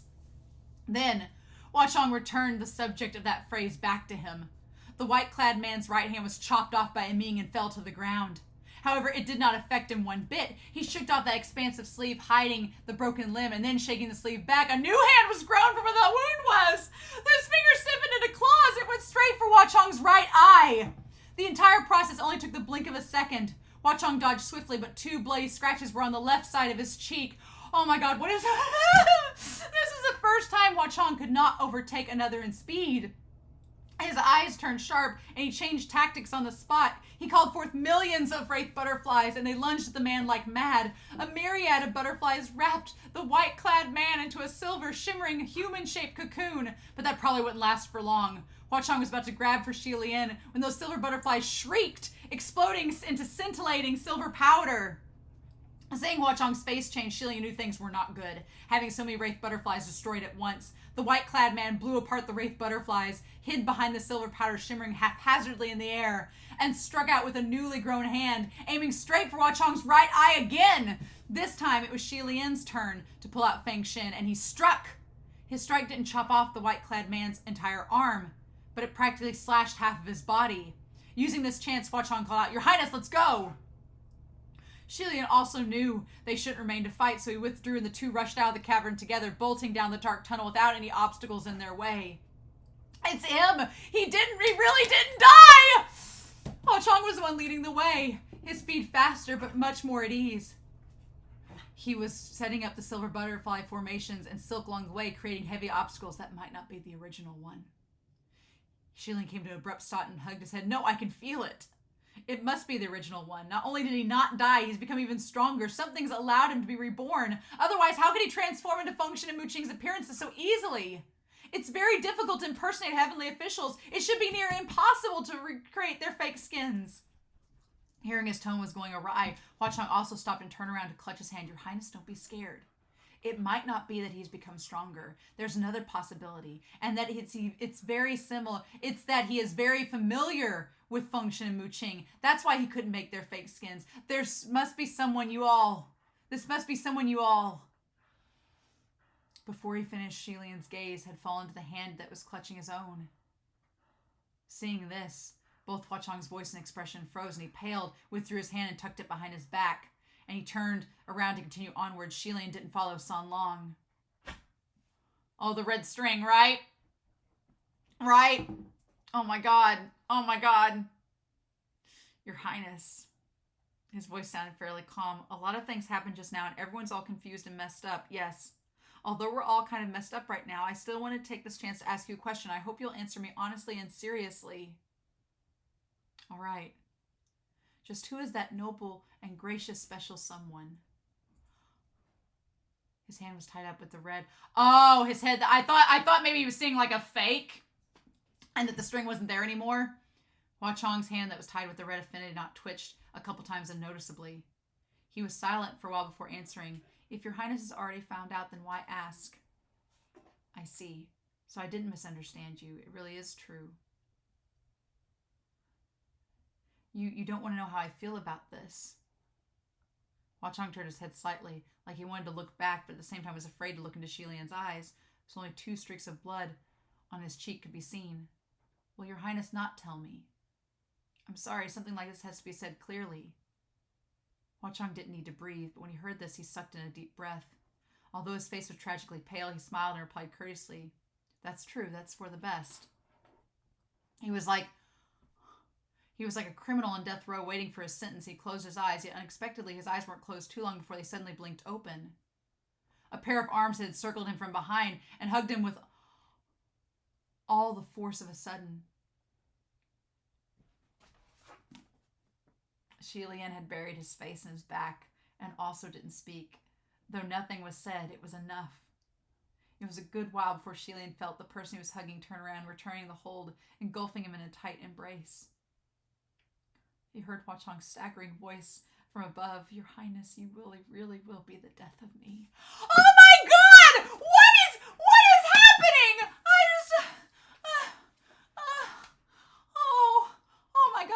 Oh my God. Okay. We have 2 more chapters.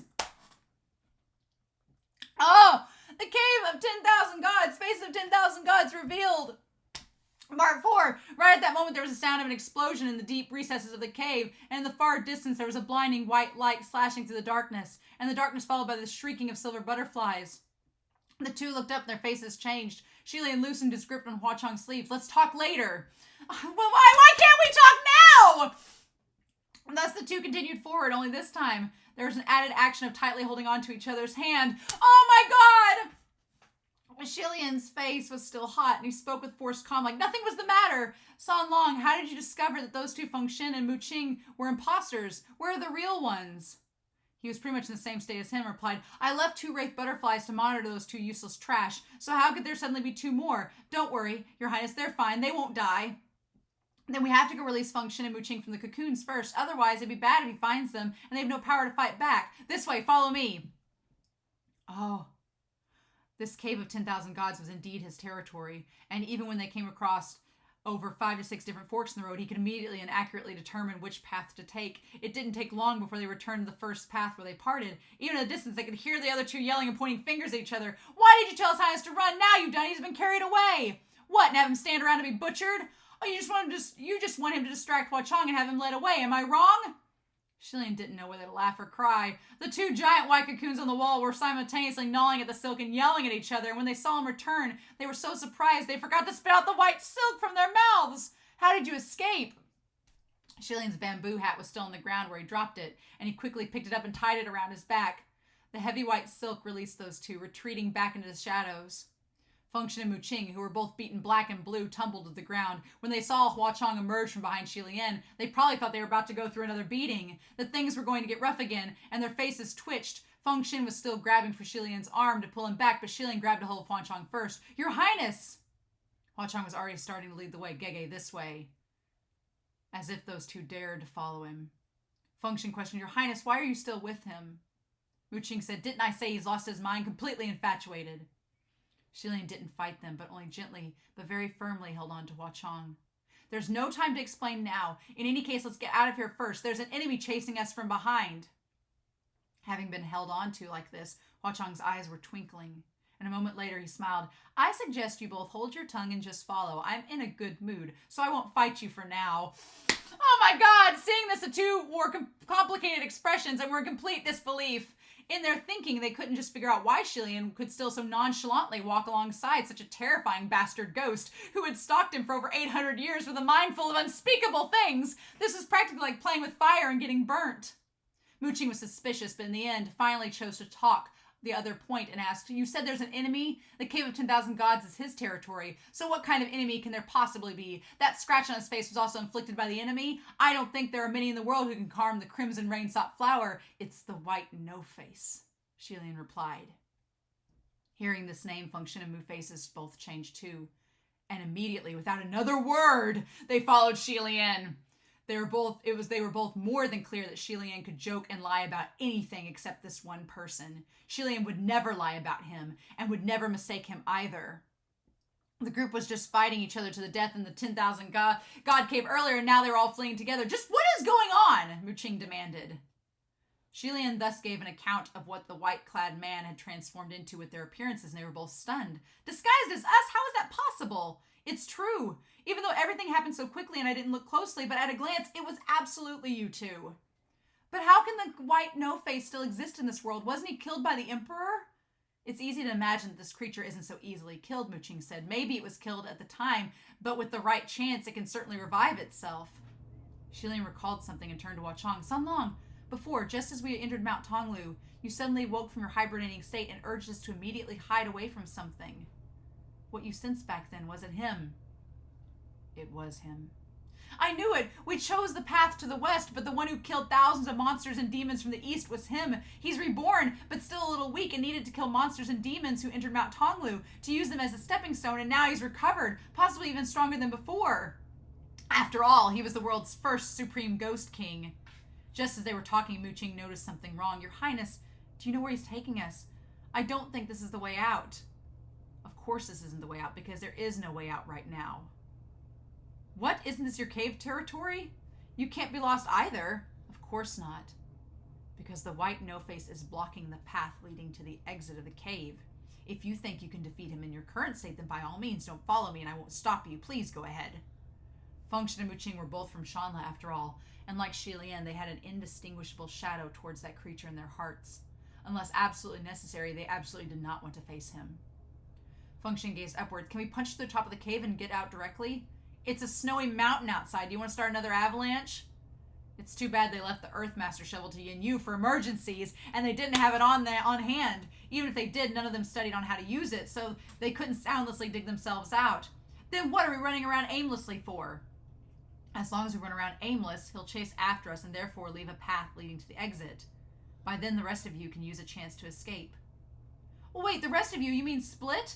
One group is the bait to lead them away, and the other group is to escape by themselves? That's it exactly. The Emperor must be informed that the white no-face has reappeared in the world. Once you both get out, find a way to bring this news to the heavens. Wait, you've already decided who's going to be the bait and who's going to leave. I didn't decide this. The white no-face did. Mu Qing understood and didn't speak anymore.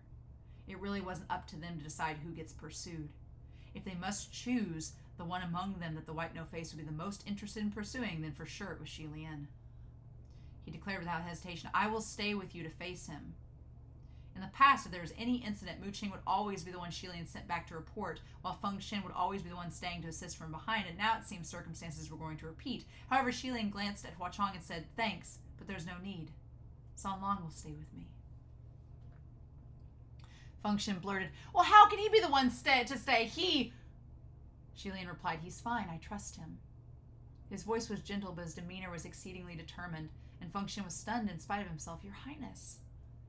You two go together. Mount Tonglu has now closed its gates, so it's difficult to say if you can even charge out. Besides, don't you still need to search for Lan Chong and the child?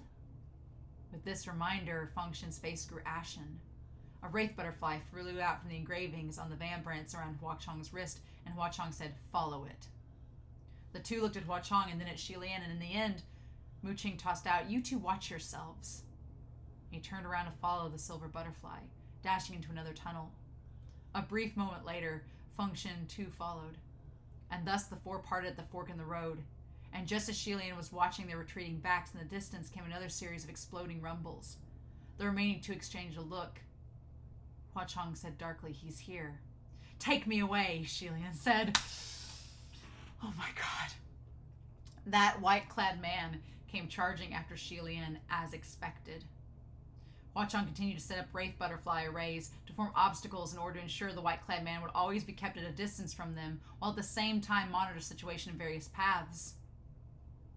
Every time there was an explosion and the wraith butterfly shrieked, however, his expression would grow grimmer, and Xie Lian also ached as he listened. They winded and turned, rounding corner after corner, and came to a cavern chamber. He couldn't help but sigh, I can't believe this many silver butterflies are lost.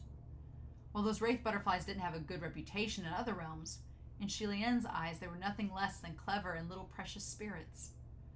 To so vigorously commit suicidal attacks without stopping, if only to delay the steps of an enemy for one moment, Xie Lian couldn't help but ache for them. Hua Cheng, however, only snorted, appearing as if his eyes could see through the thick rocky walls. He said darkly, oh, don't worry. If he kills one, I'll make 10 more. Fast and furious like storms. I'll never back down. Let's see who's the last one standing in the end. Xie Lian's heart skipped a beat for some reason. He mumbled inwardly, oh no, this is bad. Even though Hua Cheng's expression was subconsciously displayed, Xie Lian really was quite weak to this aggressive and rebellious confidence of his. After another moment, Hua Cheng slowed his pace and appeared as if he received some sort of signal. He turned to Xie Lian. He's been led away. Those two are almost out. Oh, great. Now we can take our time to think of a way. There's no rush now. He's been left behind, a long distance away, so we can hide here for now and think of a battle plan. Yet, unexpectedly, the mood between the two of them suddenly became a little awkward.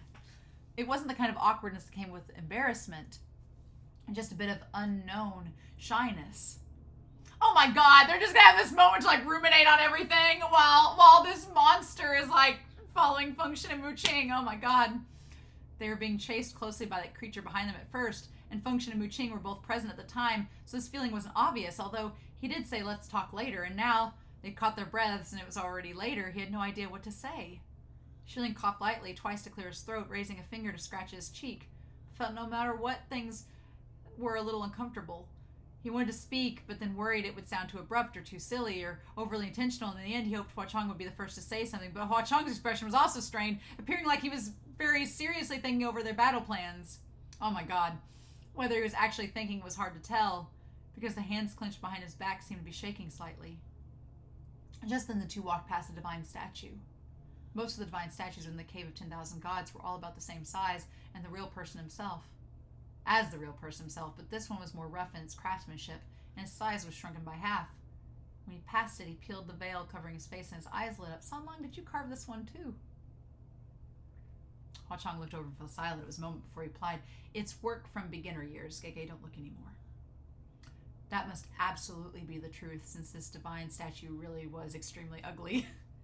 Even though it was easy to see the sculptor had done his utmost to carve that perfect form in his heart, the skill was limited, his wish unfulfilled. While it could also be said that if he was cockeyed or crooked, it could still be said this little figure was disproportionate and smiled like it was mentally challenged. Oh! Still, despite all that, he still managed to complete every single detail without fault, and Xie Lian could tell this was a God-pleasing Crown Prince statue. Even that pair of red coral earrings was dotted. Xie Lian silently covered his mouth and turned away. In order to appear natural, he even rubbed hard at his face. Hua Cheng didn't know what to say, and so he pleaded again, Your Highness, please don't look anymore, as if he tried to cover the statue with a veil. Oh, don't misunderstand. I think it's very cute. But then he thought, wasn't the one Hua Cheng sculpted him? To praise this thing was cute.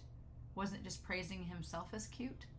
Not only was he lying with his eyes wide open, it was also incredibly thick-skinned, and Xie Lian couldn't help but laugh out loud. Seeing this, Hua Cheng also bowed his head and lowered his lashes as he started to chuckle too. Thus, with both of them laughing, much of the unknown, anxiously stiff mood was washed away. They continued forward and passed another statue that was lounging, lying on the stone bed, but its entire body was covered with a layer of smoke-light white satin. Xie Lian was very curious and was about to uncover the white veil on the divine statue's body when Hua Cheng seized his wrist. Oh, Your Highness! Ever since they entered the Cave of 10,000 Gods, Hua Cheng called him Your Highness a majority of the time.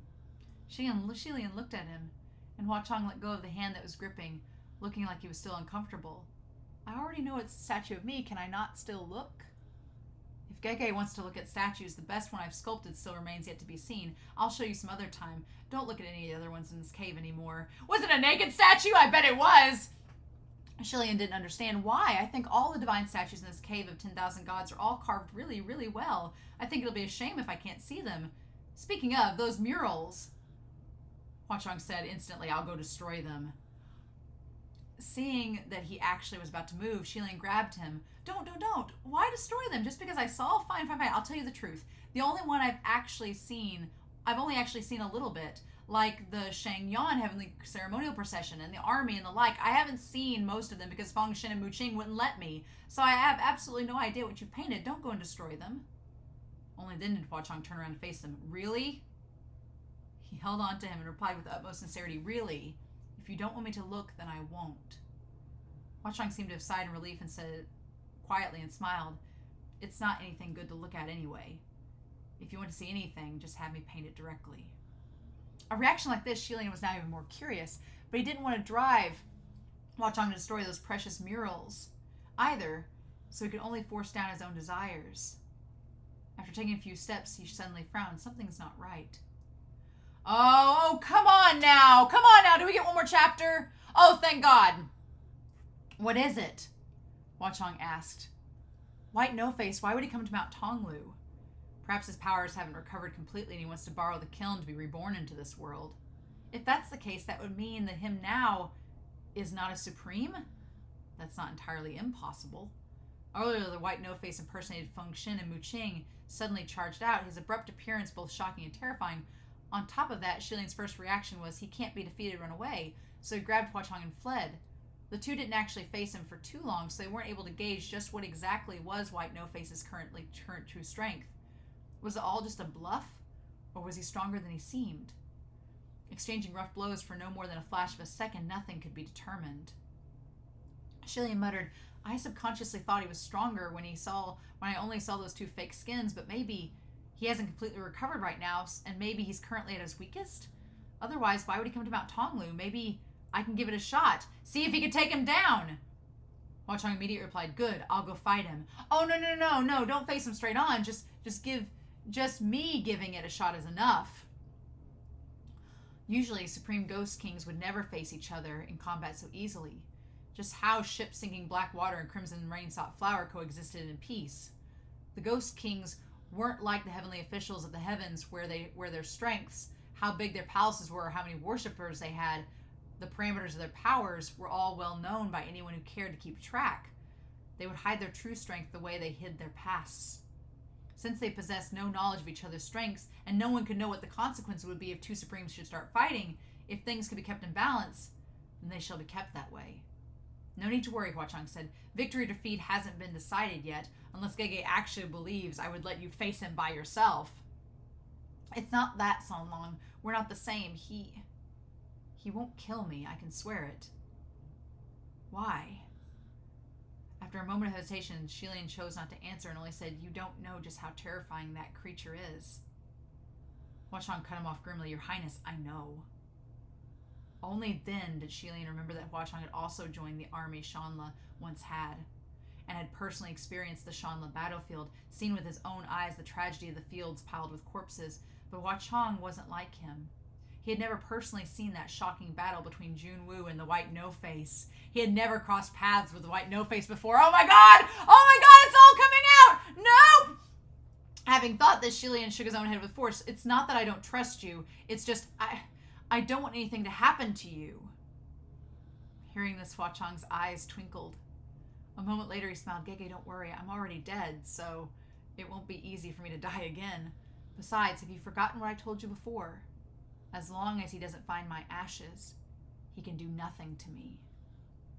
Only then did Xie Lian remember and recall there was such a thing, and he said quickly, well, wait, the other two things aside, San Long, your ashes are properly hidden away? A long time ago, Hua Cheng replied. Xie Lian nodded, but after a pause, he couldn't help but double check. Are you sure it's properly hidden? The place is secure enough. It won't be found. To me, it's the safest place in the world. You're absolutely sure? If its hiding place is destroyed, then there's no need for me to exist either. Of course I'm sure. It's around his neck. It's around Xie Lian's neck, because he's like, if you're destroyed, there's no reason for me to be here either. Oh my god. Although Xie Lian really minded what no need to exist meant, they weren't situated in a safe place at the moment, and who knows if there were any ears listening, so it wasn't the right place to go deeper into the subject, and he stopped thinking about it. But having talked thus far, Xie Lian really wanted to ask Hua Cheng just how did he die? He really wanted to know, but at the same time he didn't know how to ask. When mortals died, the reasons their soul could remain on the corporal earth was all because of obsessive attachment. Okay, in most cases, anguish and resentment were the strongest of their fixations, and in order to become a Supreme Ghost King, their obsession would have been even stronger than most. He was afraid that, should he ask, Hua Cheng wouldn't be able to handle it, like if a scar was stabbed. Xie Lian himself might not be able to bear it either. These past 800 years, just how had Hua Cheng endured it? Having thought thus far, a horrifying thought suddenly emerged in Xie Lian's mind, and he was instantly covered in a cold sweat. He immediately turned to Hua Cheng. San Long! What is it? I have another question to ask you. By all means. In the past 800 years, other than having met me in Shanla, have you met me anywhere else at any other point in time? Unfortunately, even though I have never given up, and did my utmost to find you. I haven't. Really? Really. Why does Gege ask? Oh, it's nothing. It's just in these past years, how I passed my earlier days wasn't the prettiest sight. It was all muddled and very much a failure. I thought if you had witnessed it, it wouldn't be good. How could that be? It's not a joke. I really was quite the failure. However, hearing this, Hua Cheng withdrew his smile and turned solemn. That's okay, too. Didn't your highness already say it yourself? Me? What did I say? To me, the one basking in infinite glory is you. The one fallen from grace is also you. What matters is you, not the state of you. He stared at Xie Lian and blinked meaningfully, cocked an eyebrow. I feel the same way. Xie Lian was stunned for a good moment, when suddenly he slapped his hands to cover his face, feeling his entire head burning up. Did I say that? You did, Gege, don't deny it. I don't think so. Gege, do you want to watch it? I'll find it for you. Oh, did you? No way, so long. Did you record everything? I'm joking. I honestly don't believe you, Gege, trust me. I don't trust you anymore.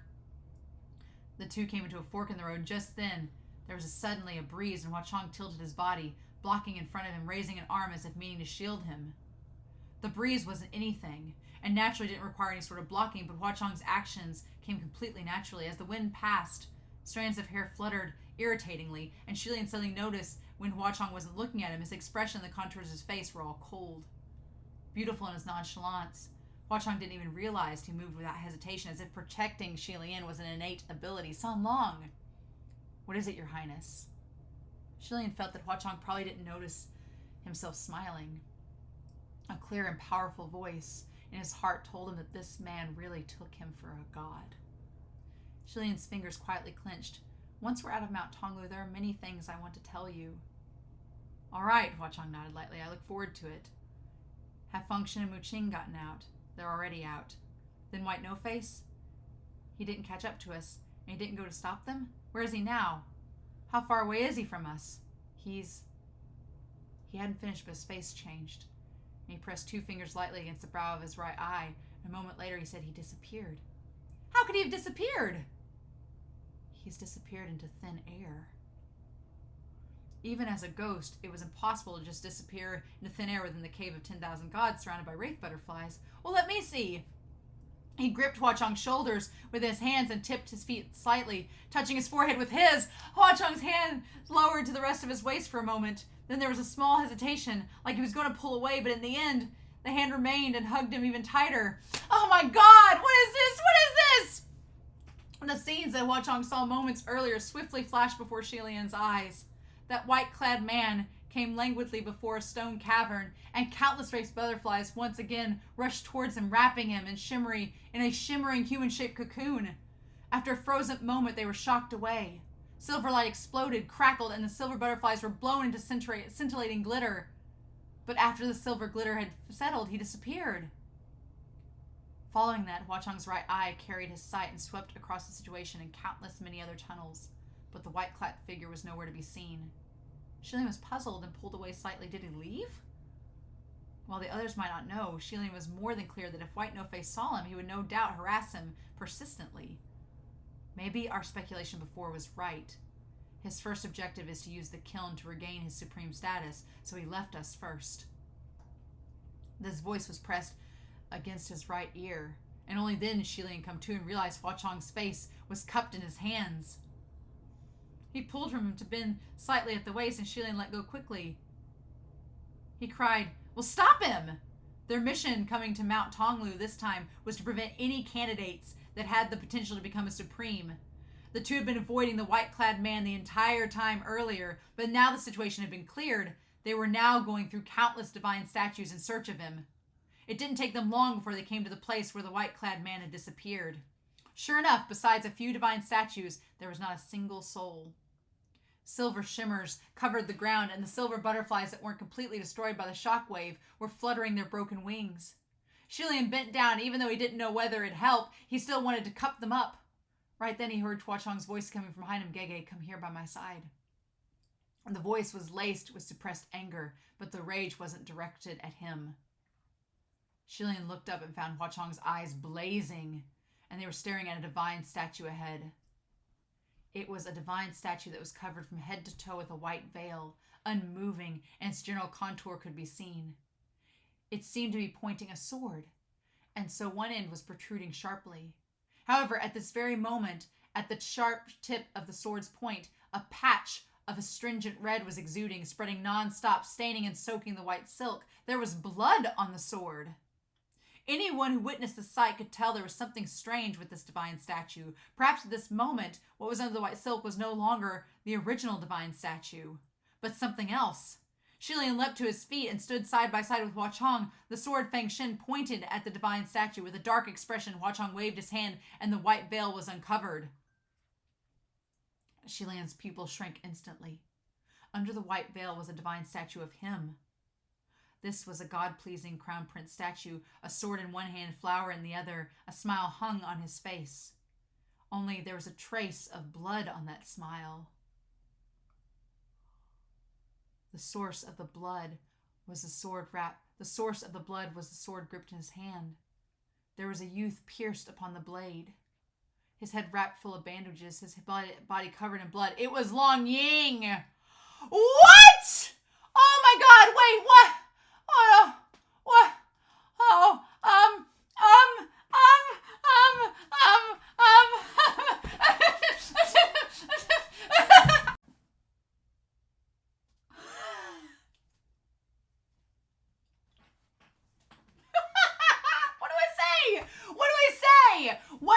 What do I say? I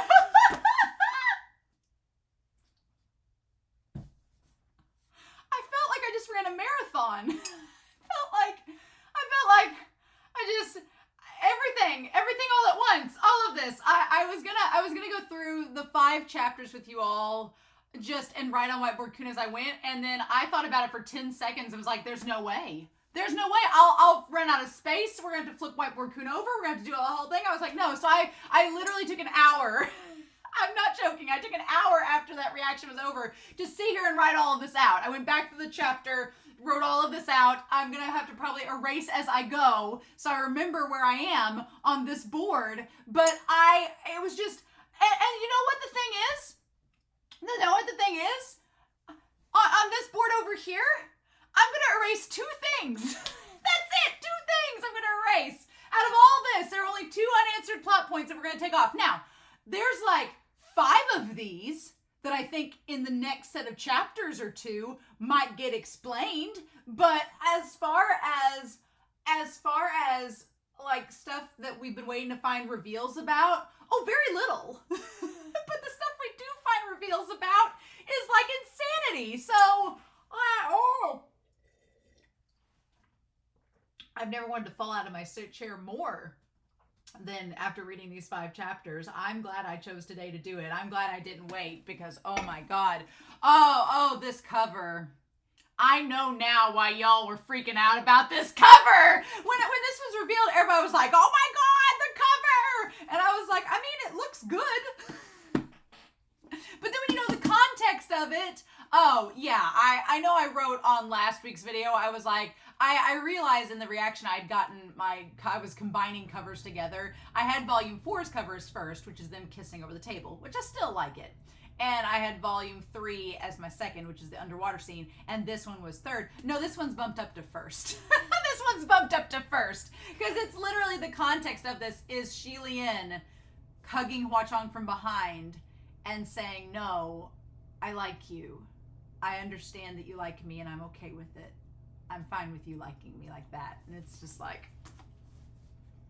my heart is like just so full, and we have a lot to talk about, so I'm not going to gush too much outside of all the mountain of text. We have the Mount Tonglu of text we have to get through with this chapter set, but I just, we get one image out of this whole set, which is a sad thing, but still, it's Mu Qing and Feng Xin in the cave with Xie Lian, where he's seeing the mural of him catching Hua Cheng, and they're staring at the mural with all the statues of him. Oh my God! Wow. So it's good to know that there's some theories confirmed, which is fun. Some theories confirmed, which I'm really happy about. The main thing we can erase off of here is Xie Lian recognizing Hua Cheng. Got that. got that taken care of. He understands who Hua Cheng is. Oh, let me say first of all, and this is a little bit of a Mo Dao Zushi spoiler, so if you don't want to be spoiled on the ending of Mo Dao Zushi, which is another one of MXTX's work, then I would probably skip like about a minute ahead of this, right? A minute ahead. So Mo Dao Zushi spoilers, I'm going to put a little note up here.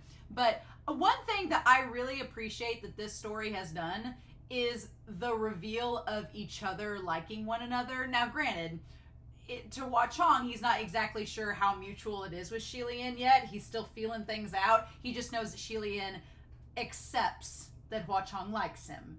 And that's enough for him right now. Xie Lian accepts that Hua Cheng likes him and he doesn't think it's weird. Yay. So, but the reveal of the murals of the temple, of this underneath Mount Tonglu is basically Hua Cheng's like underground grotto. It's his Helga shrine from Hey Arnold, where there's like the Xie Lian's face made out of bubble gum. That's basically it. But the reveal of Hua Cheng's affections, I feel like this story handles it much better and more realistically than, I'm gonna just say, and it's probably a hot take, more than Mo Dao Zushi, because as much as I love the confession in the temple, as romantic as it is amidst the rain and the storms, I mean, is it realistic that Yao's just like, okay, I should kill both of you, but go ahead and confess and make out, fine. I think what I like more about this is that it does require Xie Lian and Hua Cheng to come together and talk to each other enough to admit it to one another, like with the hug scene, because in Mo Dao Zushi, Jishin has to tell Bai WuXiang everything. Jishin's like, hey, by the way, here's all the things that Lan Wangji has done for you. Are you thick in the skull? Do you not get it? Do you not put two and two together? And Bai WuXiang has to be like, oh my god, really? And Jishin's like, really? And here, I guess Mu Qing is kind of a surrogate where he admits about the red pearl earring. He kind of says that, but Xie Lian has to come to terms with everything on his own. He confronts Hua Cheng on his own, and then they both talk it out with the admission. So with the confession that Hua Cheng is like, yeah, he kind of worships Xie Lian. And Xie Lian has to like take a step back and go, oh my god, okay. Which we'll talk about. But I do think it's handled better here, that the way it comes out. I like the way, maybe not that it's handled better because it's apples and oranges, but I like the confession here. At least what we get of the confession so far. Is it a proper confession? No, I still think that's to come. I think they're going to save that damn thing for the end. We'll talk about it, but I think that the actual legit confession is going to be at the very end. But I appreciate this checkpoint of Xie Lian realizing, oh, Hua Cheng really likes me and maybe worships me. Huh. But I can trust him and he cares about me. Cool. And Hua Cheng is realizing that Xie Lian is okay with that, but Xie Lian hasn't been able to articulate that he really likes Hua Cheng back yet. That's to come. Like, that's going to be down the road when we get this whole Bai WuXiang business taken care of. Bai WuXiang! Oh my god, he's back, baby. He's been here all along. So, Long Ying. We're good. I ran out of whiteboard coon space, so we got that down there to talk about at the end. But he's back. It is him. Oh my god, it's Bai WuXiang. I was like, my spider senses, I was like, you from the very beginning. I'm not gonna gloat because I'm sure you all were the same way. But I was like, damn, that's satisfying. Because I was like, if I was really afraid that if we got revealed that Bai WuXiang was not back, that, because I know y'all have been really nice about not spoiling me, and if it was going to come out that there was no Bai WuXiang, that it was all made up and it was something else from the beginning, I was going to be like, are you kidding me? I was going to be so mad, but it is Bai WuXiang. So, yes, right. So the only other thing that I can take off this board right now is the promotion. Good thing we don't get all the promotion explained, but we get enough. I'm going to take it off for now. We get enough explained. Enough. And I'm going to replace Eming. I'm going to keep Eming here because we still don't know his origins quite yet. We don't know Hua Cheng's origins quite yet. I feel like we're close because Xie Lian is asking the questions, but we're going to take this off of here now. Okay.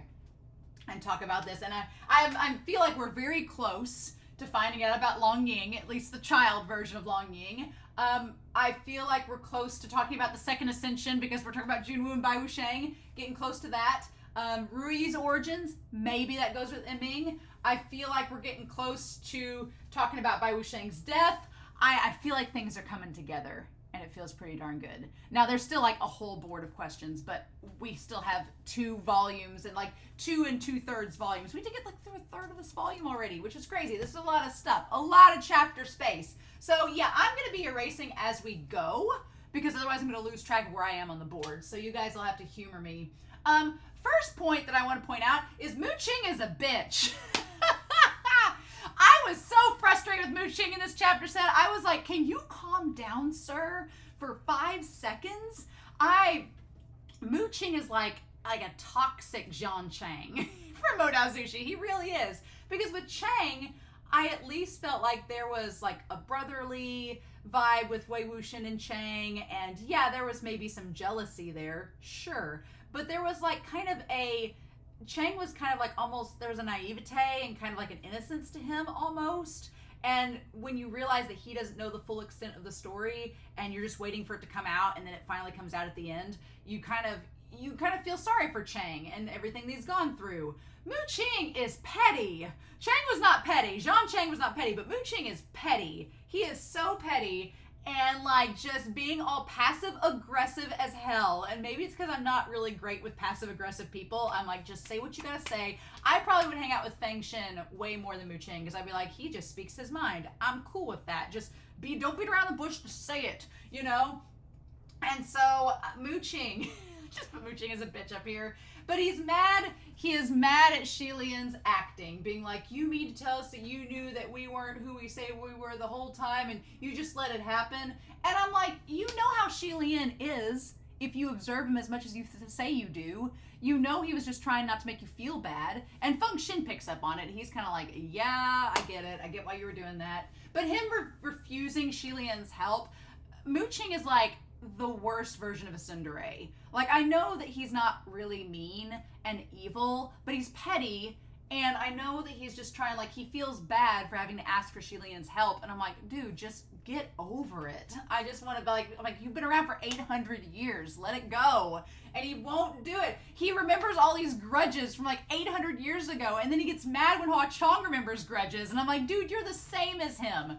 Stop. Like, it's just so ridiculous, right? It's so ridiculous. So yeah, I did like the idea that the cave, the Cave of 1,000 Gods, is a reference to things that actually happened back in Shanla, and that's why Xie Lian's not so freaked out about it in the last set. Like in the last set, when we first found out about the cave, I was like, man, Xie Lian's taking this really well. It's kind of a weird thing, but he's acting like it's no big deal. But the fact that he says his parents made stuff for him like that, he's used to caves like that, I'm like, oh, okay, so this is like a cultural thing. You're used to it. That's why it didn't freak you out. Nice. I'm sure that's why Xie Lian was kind of curious about it, because he's like, oh, well, all of these are kind of in like the style of Shanla. Why is it in Mount Tonglu, which is connected to Wuyang? And now we know this old cave under Mount Tonglu is literally Hua Cheng's like otaku shrine. His Helga-style Hey Arnold shrine to Xie Lian that he's been building and constructing all these years, which we'll talk about in a second. But he's like, the last thing I wanted, that makes sense why he was like trying to hurry up the mountain. He's like, the last thing I want to do is have Xie Lian fall through the mountain and see my special fangirl cave. Don't want him to do that. And then thanks to Mu Qing and Feng Xin, that's why he's so mad at them. He's like, you guys are going to expose everything. Because like when you like somebody, and you really like somebody, and you don't know if the feeling's mutual, the last thing you want to do is for them to find out how obsessive you are with them and then possibly get cold feet. Like, that would be really bad.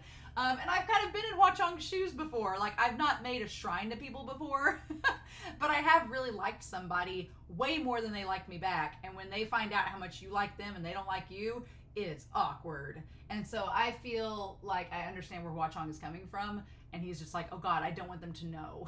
Because if it's not mutual, it's going to be heartbreaking, right? Especially for Hua Cheng, who's banked like his entire existence on Xie Lian practically, right? So Xie Lian, one thing I really love is that they point out immediately, he's like, oh, don't worry, Hua Cheng can come thanks to my spiritual device that's basically a red string of fate. And I love that Feng Xin and Mu Qing are both like, that's a red string of fate. And Xie Lian's like, oh. And then he is not bothered by it. I feel like Xie Lian from 3 or 4 volumes ago would have been like all flustered and wanting to like immediately tell San Long that that's not how this is. But he's not bothered anymore because Xie Lian and their relationship has developed. And the thing about it is, Feng Xin and Mu Qing have not been around since Ban Yu to see how much their relationship has grown over time. So they're kind of surprised and are like, are you not freaked out? But I'm like, you guys were around during Ban Yu. You should have known that Xie Lian was infatuated with Hua Cheng and that things were going to be okay. You should have known, right? But whatever.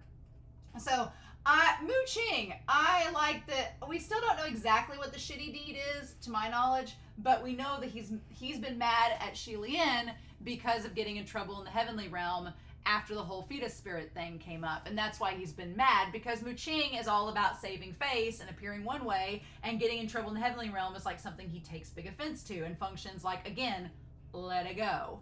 So, but he can't do that. He's not happy. And the moment Mu Qing does cross a line, like the moment he gets on about the fetus spirit and Feng Xin gets pissed off, I'm like, yeah, not the right thing to bring up in front of like the father. Also, there's just something that kind of like warms my heart a little bit that it is Feng Xin's son, or at least he thinks it is, and he's wanting to go save him. Like, look at that. But yeah, Mu Qing's a bitch. For multiple reasons, and I think Hua Cheng agrees. So we'll get back to that. Feng Xin reforged Hongjing, which was the sword that can detect monsters and detect ghosts, back from when Hua Cheng broke it at Ban Yu, which is funny. And he said that they used it for Mount Tonglu specifically. Now, the thing that was so frustrating about this chapter set is that I know in my heart that Feng Xin and Mu Qing, they just want to protect Xie Lian. They're just trying to save him. Now, I think that's the case. They're just trying to protect him and save him, and they think Hua Cheng is a threat because he's a supreme ghost, and they don't trust him. And it's like, I appreciate that they are trying to keep Xie Lian safe. That's real cute and everything. But it was so frustrating when they were trying to take him away and not letting Xie Lian have agency for himself. I'm like, Xie Lian is 800 years old. He's not totally gullible. He's not enchanted by Hua Cheng. That trust has been built. Like, sure, Xie Lian's always been like trusting of Hua Cheng because he should be. But it's come from a good place. It's come from a place of, it's not come from a place of ignorance. It's come from trust that they've built over the course of the story. And I feel like Feng Xin and Mu Qing just don't give Xie Lian credit for, Xie Lian's made better decisions over the course of this series. And again, they weren't around to see him make better decisions, so they think he's just being really trusting and thinking, oh, well, if anything happens to me, it's just my pain, no big deal, which I can understand why they wouldn't want him to think that way or end up hurt. So they're like the friends that just don't quite understand, right? And so the thing that was frustrating wasn't the fact that they were trying to get him away from Hua Cheng, because I understand, but the fact that they weren't giving him agency, they weren't letting him speak for himself, and when he gave them 2 options, being like, let me go back and communicate, they weren't letting him do it. And it was so frustrating. They just thought he was bewitched. And I was like, but no, that wasn't the case. And we'll talk about the talisman that, yeah, they used the talisman with Mu Qing that he creates for him with his own blood. That felt very Modao Zushi. The talisman with the blood felt very Modao Zushi. It was interesting. So Yiming. Talk about Yiming. Hua Cheng shows up to save them out of the pit and says Yiming is not in a good state. Now, Mu Qing thinks it's all a lie, but I genuinely think that Yiming was probably, one, very upset because he's like, oh my god, my crush is in my shrine. They're gonna find everything out. I don't want them to know. I've been really particular and careful about all this. And so it also makes sense now why Hua Cheng definitely wanted to come with Xie Lian up to Mount Tonglu, because it's like, I want to try to keep him away from all this. With that, but also I think that Yiming is not in a good state because he wants to kill Feng Xin and Mu Qing for letting Xie Lian be in here. Because yeah, I agree, like in the novel they say, I have every belief that Hua Cheng was just going to try to lead Xie Lian out of the cave and be like, let's get out of here, didn't see anything, because he knows it like the back of his hand. And if Mu Qing and Feng Xin hadn't said something, then they probably would have gotten out. Although, if Mu Qing and Feng Xin hadn't said something, they probably also would have died, because Hua Cheng doesn't care about them, which is hilarious. I love that he's like Mary Poppins and just like just lifts Xie Lian out with the umbrella. It's absolutely hilarious. Love it. Love him that he only wants to save Xie Lian. Because he's like, and after this set of chapters, I honestly don't blame him. Because I kept wanting Mu Qing and Feng Xin to go away. I was like, leave them alone. Let them sort this out. They're not going to do anything unruly, you bunch of negative Nancys. So, I like that we learned the silk is from the butterflies. That was pretty cool. It's not spider silk, it's silk from the butterflies. That makes me wonder about, I know I have it on here at some point, about Ruyi. Did Ruyi come from the butterflies? Yeah, Ruyi, the white silk. Did Ruyi come from the butterflies? Did Hua Cheng send Ruyi to be Xie Lian's? I want to know, I know we're going to find out Ruyi's origins. I'm wondering if Hua Cheng, he said he couldn't be with Xie Lian all these 800 years. That's something like the origins things. I'm like, why? Why couldn't you be with Xie Lian all this time? You said you looked for him, but really? We'll talk about that when we get down to the bottom there. But I wonder if he sent Ruyi to Xie Lian to watch over him. If that was the case, if Ruyi comes from the silk butterflies, and it said it was less aggressive than the butterfly silk in the cave, so I wonder if like Xie Lian calmed Ruyi down over time, like tamed him. I don't know. There were a lot of wild goose chases in these chapters. I had to kind of like make arrows and go back and forth, mainly because I was like, yeah, I feel like it could have been a little bit condensed. We went on like 3 goose chases overall, but it's fine. If it's a chapter by chapter format, I get it. A part of me wonders, and I don't want to know the answer to this question, I'm just theorizing, don't tell me if I'm right or wrong, if maybe in the edits that MXTX does for the final version, if they condense that down a little bit. I could see if they did. That would make sense. But they uncover the statues and the murals. Oh my God, the murals. The statues and the murals. Oh. I was feeling some secondhand embarrassment from all of this, where they were on the wild goose chase and they found the murals with Hua Cheng's writing. Oh, and I felt so bad because I was like, Hua Cheng, you know, like, how long has he been in that cave? He clearly has been in that cave long enough to make all of the statues. And they all are of different sizes and shapes because they've just shown different levels of him getting better and better at making the statues as he's gotten stronger and stronger. And the murals were clearly like, the murals remind me that I kept thinking of like a teenager writing poetry, like angsty poetry. They're like, I love Xie Lian, but I'm a ghost. Like, I just picture, like, Hua Cheng making his, like really, like, scrawly, angsty, emo poetry about how much he loves Xie Lian and can't be with him. And now, as an adult, Hua Cheng is like, oh my God, don't look at this. I should have erased this a long time ago. I also feel really bad because in the murals, he depicts himself as this little red figure that's just disfigured and ugly. And again, we've talked about how Hua Cheng has severe body image issues. He keeps thinking of himself as not worthy of Xie Lian and thinks he's not, like, pretty enough for Xie Lian, and I'm like, you're the hottest ghost king ever, why? And so it made me feel really bad that he depicts himself as tiny and insignificant, and then Xie Lian's this sprawling beauty. Like, I feel like when Xie Lian wants to talk to him later, he's gonna be like, hey, don't worship me, like we're together, you don't have to worship me, we're on the same pedestal together, right? But yeah, so one thing I did want to point out with the murals is the white silk, the ones that Feng Xin and Mu Qing and Xie Lian find, they are covered in the white silk, right? But the murals in the other divine temples are covered with this like black substance, which makes me believe they are 2 totally separate things. You have the murals that have been left for Xie Lian to find in the divine temples, and then you have the murals that Hua Cheng has created. I don't think they're the same. I don't think Hua Cheng is the creator of the murals from the other places. I think Bai WuXiang created those murals, which now begs the question of, is Bai WuXiang connected with the Goshi and the other mountain spirits?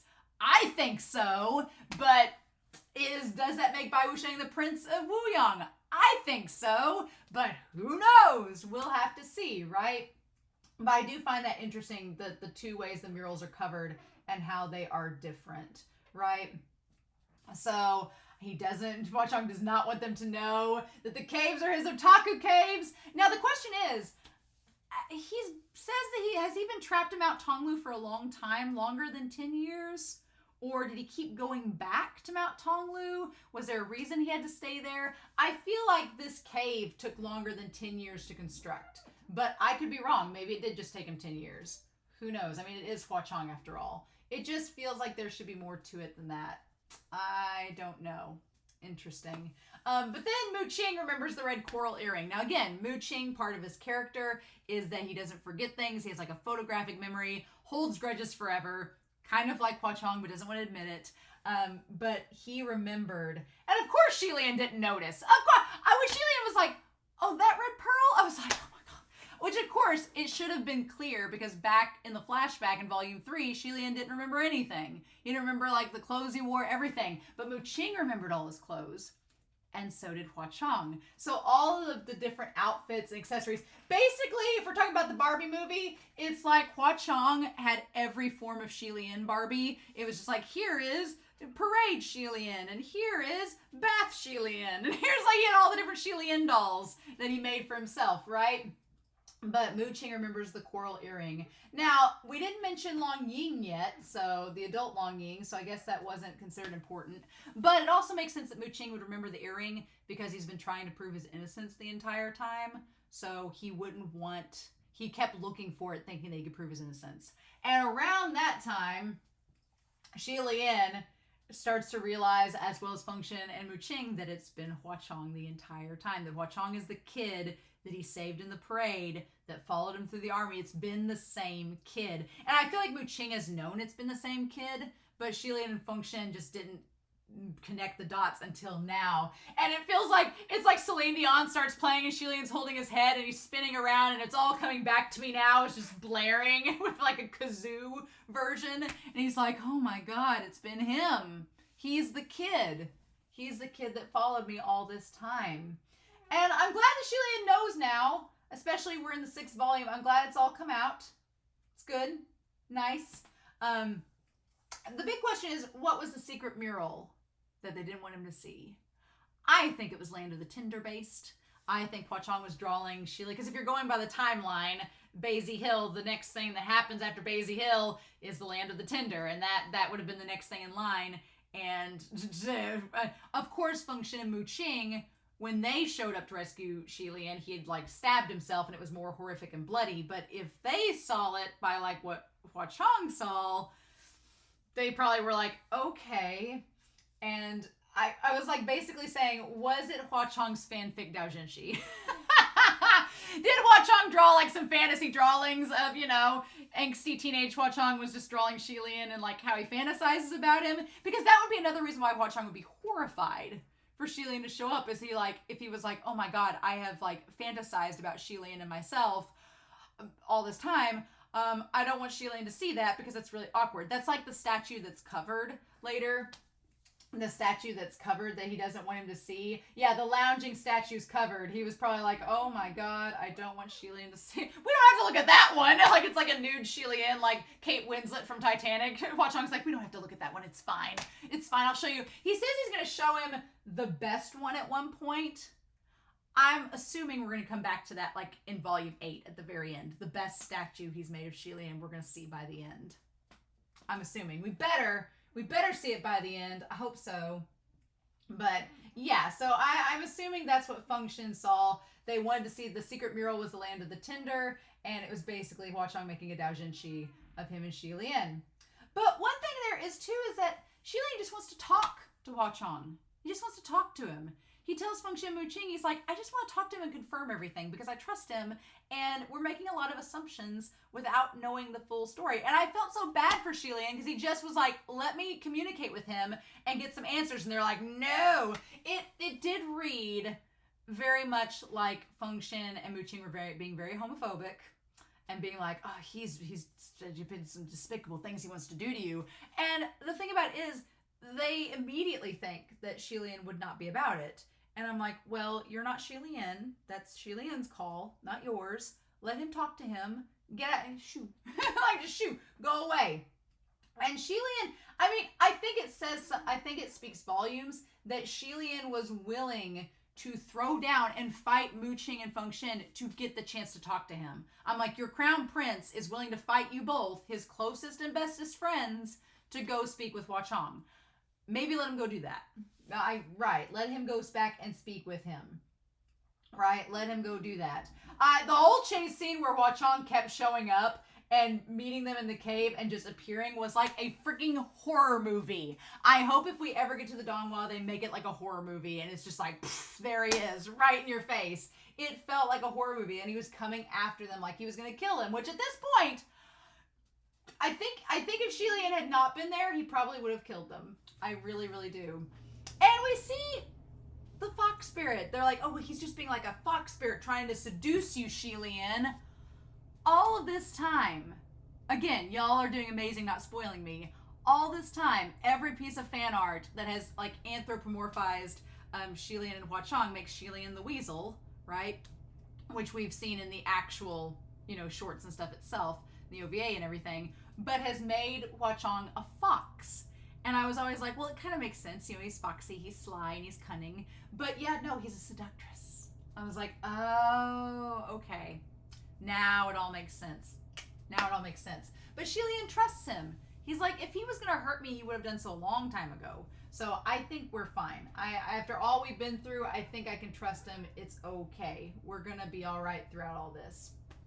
But Feng Xin and Mu Qing, they think that Hua Cheng's love of Xie Lian is not mutual. They think that Hua Cheng wants to do all these dirty and nasty things to Xie Lian, which MXTX is such a tease because MXTX doesn't tell us, but she's very clever. She leaves it to our imagination to be like, okay, what was it? What things are we talking about? It's very opposite of Modao Zushi, because Modao Zushi is so in your face with the sexual stuff, where MXTX is just like, here you go, ha ha ha, the extras. And here it's very much, very under wraps and very ambiguous, and you've got to figure out for yourself what the answer is. And I'm like, okay, MXTX, I'm okay with this. Sometimes the audience thinks up stuff that's a lot more dirty and crazy than what you could think up. So, okay, but it's MXTX, so I don't know about that. If you've read Modao Zushi, MXTX has quite the imagination. I wouldn't put things past her. But I love the idea of the battle with the butterflies. Like MXTX having Hua Cheng, again, it's like a rematch, battling with the butterflies with Feng Xin and Mu Qing, just like back in volume 2. So what's fun is that next week when we get the manhwa back, it's going to be like, wow, picking up right where we left off, all the parallels, right? It's all coming full circle. I loved the battle with the butterflies between Hua Cheng and Mu Qing. The butterflies were kind of like a little support character this set of chapters, especially when they're fighting Bai WuXiang and they're just turning into glitter as Bai WuXiang's just destroying them. We'll talk about that when we get to it. But Hua Cheng is terrified, I'm sure at this point, that Xie Lian is not going to like him because of the shrine. He's going to be like, he's going to be weirded out. He's going to think I'm weird. He's going to think that why am I worshiping him like this? He's going to think it's too much. Hua Cheng has all this insecurity around Xie Lian, which is almost hilarious until you just feel bad for him because you're like, no, Hua Cheng, it's okay. And then they confront each other again. And man, Hua Cheng versus Mu Qing in this set of chapters was really interesting because we find out finally that confirmation that yes, Mu Qing booted him from the army. He wouldn't let him take the promotion, right? He wouldn't let him get promoted. And Xie Lian's like, what? And Feng Xin's like, what? So Feng Xin didn't know. And I love the back and forth between Hua Cheng and Mu Qing, where Hua Cheng is just snickering, being like, well, you just didn't want me there because you didn't want... He's like, who's useless trash now? And that just guts Mu Qing. And he notes how he booted him out. And all the while this is happening, when he was punching Mu Qing in the face, you felt that. It felt like a legit punch. Hua Cheng was taking out aggression on Mu Qing, being like, you deserve this for what you put me through. And it's like all of this is finally coming to a head. And honestly, it doesn't exactly get said why Mu Qing did the things that he does, but he was like, oh, well, I was just sparing him from war. He didn't need to be there anyway. And then he's like, oh, well, if he had stayed in there, it's good that he says it's good that he got booted out because otherwise his perversions would have continued and he would have just sat there oogling at Xie Lian the whole time.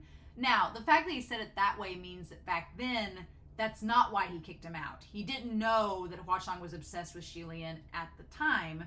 My theory is that Mu Qing was afraid that he was going to get booted further down the ladder. Mu Qing is Mu Qing, basically, the way he talks about Feng Xin, he's always known Feng Xin was going to rise up the ladder with Xie Lian.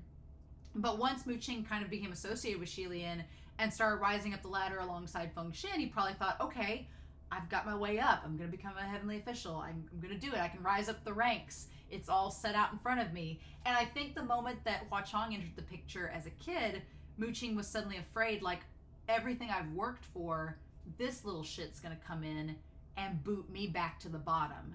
I'm going to lose favor with Xie Lian, and Hua Cheng's going to take my place and become Xie Lian's new right-hand guy, not me, and all my work, all my days dealing with Xie Lian's brattiness as a teenager is going to be for nothing. And he's like, I'm not going to let this kid come in, who's also a sign of bad luck, and take that all away from me.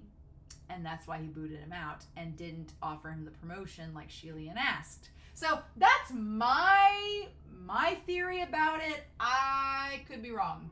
But what's so sad in this moment is that Hua Cheng, when he's like, oh, well, it's a good thing he didn't join in the army, because if he had stayed with us, his filth and disgusting thoughts about Xie Lian would have only continued. And Hua Cheng's like, yeah, that I can agree on. Which is so sad, because Hua Cheng thinking that the things he wants to do with Xie Lian are disgusting. Again, it's like, what are you thinking of? I mean, you could tell us. We'll tell you if it's disgusting or not. You know, it makes you want to know. But also, I'm like, well then, I'm like, but Hua Cheng, Xie Lian does like you, so it's okay. I think Hua Cheng is just like a moment where he belittles himself in that moment, which is really sad. My question is, what was the conversation on the mountain? What was that? Because Hua Cheng came back and he's like, those things you guys were talking about in the mountain, was it true or not? So there is something left unsaid, which is very annoying, right? And I guess I need to add it on here. We have the Feng Xin and Mu Qing convo. What was that? What was the conversation on the mountain that was not getting confirmed? There was something they didn't want Hua Cheng to tell Xie Lian. And Hua Cheng doesn't want Xie Lian to know. So what is it? Right? If it has something to do with Bai WuXiang, then the problem might be solved, because they used Feng Xin and Mu Qing to lure Bai WuXiang away. But if that's not the case, then what was the deal? What were they talking about? And whatever it was, he doesn't want Xie Lian to know. So that's very concerning to me, right? Because so far Hua Cheng has been pretty honest with them. And in this chapter, so much comes out that I'm like, well, what was it? What didn't you want them to know? So I don't know. Hua Cheng gets Xie Lian to go through the cave. He knows it like the back of his hand. So all that last set of chapters was a lie when he's like, oh, I don't know where I'm at. You most certainly do, sir. You basically created this whole grotto. And then we have with this, the conversation. Oh, he takes him to a stone bed. And the stone bed I thought was interesting because it suggests that maybe that Hua Cheng stayed there for a while in Mount Tonglu, and that's where he slept. The whole thing where he starts to like, where he doesn't want to take the talisman that Mu Qing places on Xie Lian that makes him do whatever. When he doesn't want to take the talisman off, what I thought was going to happen at first was that Hua Cheng was going to like spill the beans. I thought Hua Cheng was going to sit Xie Lian down and be like, look, now that we have this moment, let me confess to you, tell you all these things. And that, because at that moment, Xie Lian can't move, he can't do anything. So I thought that Hua Cheng was just going to unload everything on him and let him process it and then take the talisman off. But I'm glad that he didn't, because one, you don't have time. There's too much crazy stuff going on. We don't have time for Xie Lian to process. The last thing Xie Lian needs to do is do more work than he already is. His mind's already mixed up with all the stuff with WuXiang and all that. So no, we don't need to do that. And then the other thing is, I like it because Hua Cheng has always been about Xie Lian having an equal say. And if Hua Cheng had kept Xie Lian silent while he unloaded his problems, that seems out of character for Hua Cheng, because Hua Cheng's not really like that. He's not someone that would force something upon Xie Lian, sexual or verbally or anything, without Xie Lian's consent. So glad that's not the way it went. Instead, I kind of am mad at Feng Xin and Mu Qing because they don't notice that Xie Lian's frostbit and bleeding. I was like, you guys were carrying him through the caves and y'all didn't notice he was hurt? You're supposed to be his besties. What the hell? But I love that Hua Cheng is like, I'm only making it to where you can't move because I know you try to run away and I'm trying to help you. So just let me do this. And it is like, the scene with the frostbite and the butterflies is like one of the most intimate, beautiful scenes in a long time, because there's nothing romantic or sexual about it, but it's just him like carefully like undoing his robes so he can like get the butterflies to land on him. And butterflies can also kill you from frostbite, apparently, so good to know. But that he's bleeding. And Xie Lian notes that he's ticklish, which if this butterfly silk is connected to Hua Cheng, because all the butterflies seem to be all Hua Cheng's creations, he would know Xie Lian's ticklish. And that's also why Hua Cheng was like, he didn't want Xie Lian to go down into the silk, because again, it's an extension of himself, and so he's like, don't want that. And then I loved that the whole time this was happening, Hua Cheng is like looking away, like not trying to, he's trying to respect Xie Lian's body, because of course he would, because it's Hua Cheng. But that whole frostbite scene, I was like, it was so romantic, it was so beautiful. I was not expecting anything like it in these chapters. And then the moment that Feng Xin and Mu Qing show up, I was so mad. I was like, go away. Let them have this moment, because they didn't even have a chance to talk yet. I was like, why? It felt very Land of the Tender, and Xie Lian kind of makes a callback to it, that it was like Land of the Tender. And at that point, I thought Xie Lian was about to have a coffin moment, because he was just like, he was starting to remember Land of the Tender and being like, well, now that we're adults, this has a much different context. And he's like, we've both had these like mid-confessions to each other. He's like, and that's when the skins of Feng Xin and Mu Qing show up. So that also brings about a really important point, because if Bai WuXiang can make skins of Feng Xin and Mu Qing, then it makes sense why he made the skin of Xie Lian back during volume 3. And Xie Lian, like when Xie Lian tore the mask off and it was Xie Lian's own face, the skin was of Xie Lian. So it makes sense that Bai WuXiang can create the skins of all of them, so it's not his actual body. He doesn't really look like Xie Lian to our knowledge. The question is, though, like Hua Cheng said, how? How did he make the bodies? How'd that work? And I noted on page 72 that Xie Lian was confused when they show up, because they're very much provoking Hua Cheng, like trying to get him to act. They were trying to lure Hua Cheng into an attack so that they could attack him. That was the thing. They wanted to lure Hua Cheng into an attack so they could attack him and possibly hurt him. And they were trying to provoke him to do it, because I was like Mu Qing and Feng Xin would not have done that, right? And the moment that Hua Cheng slices Feng Xin and Mu Qing is right after he whispers that in Xie Lian's ear, that he's like, that's not really them, they're fakes. Because again, Hua Cheng, as much as he hates Mu Qing and Feng Xin, which is a lot, he wouldn't kill them because he knows how upset Xie Lian would be.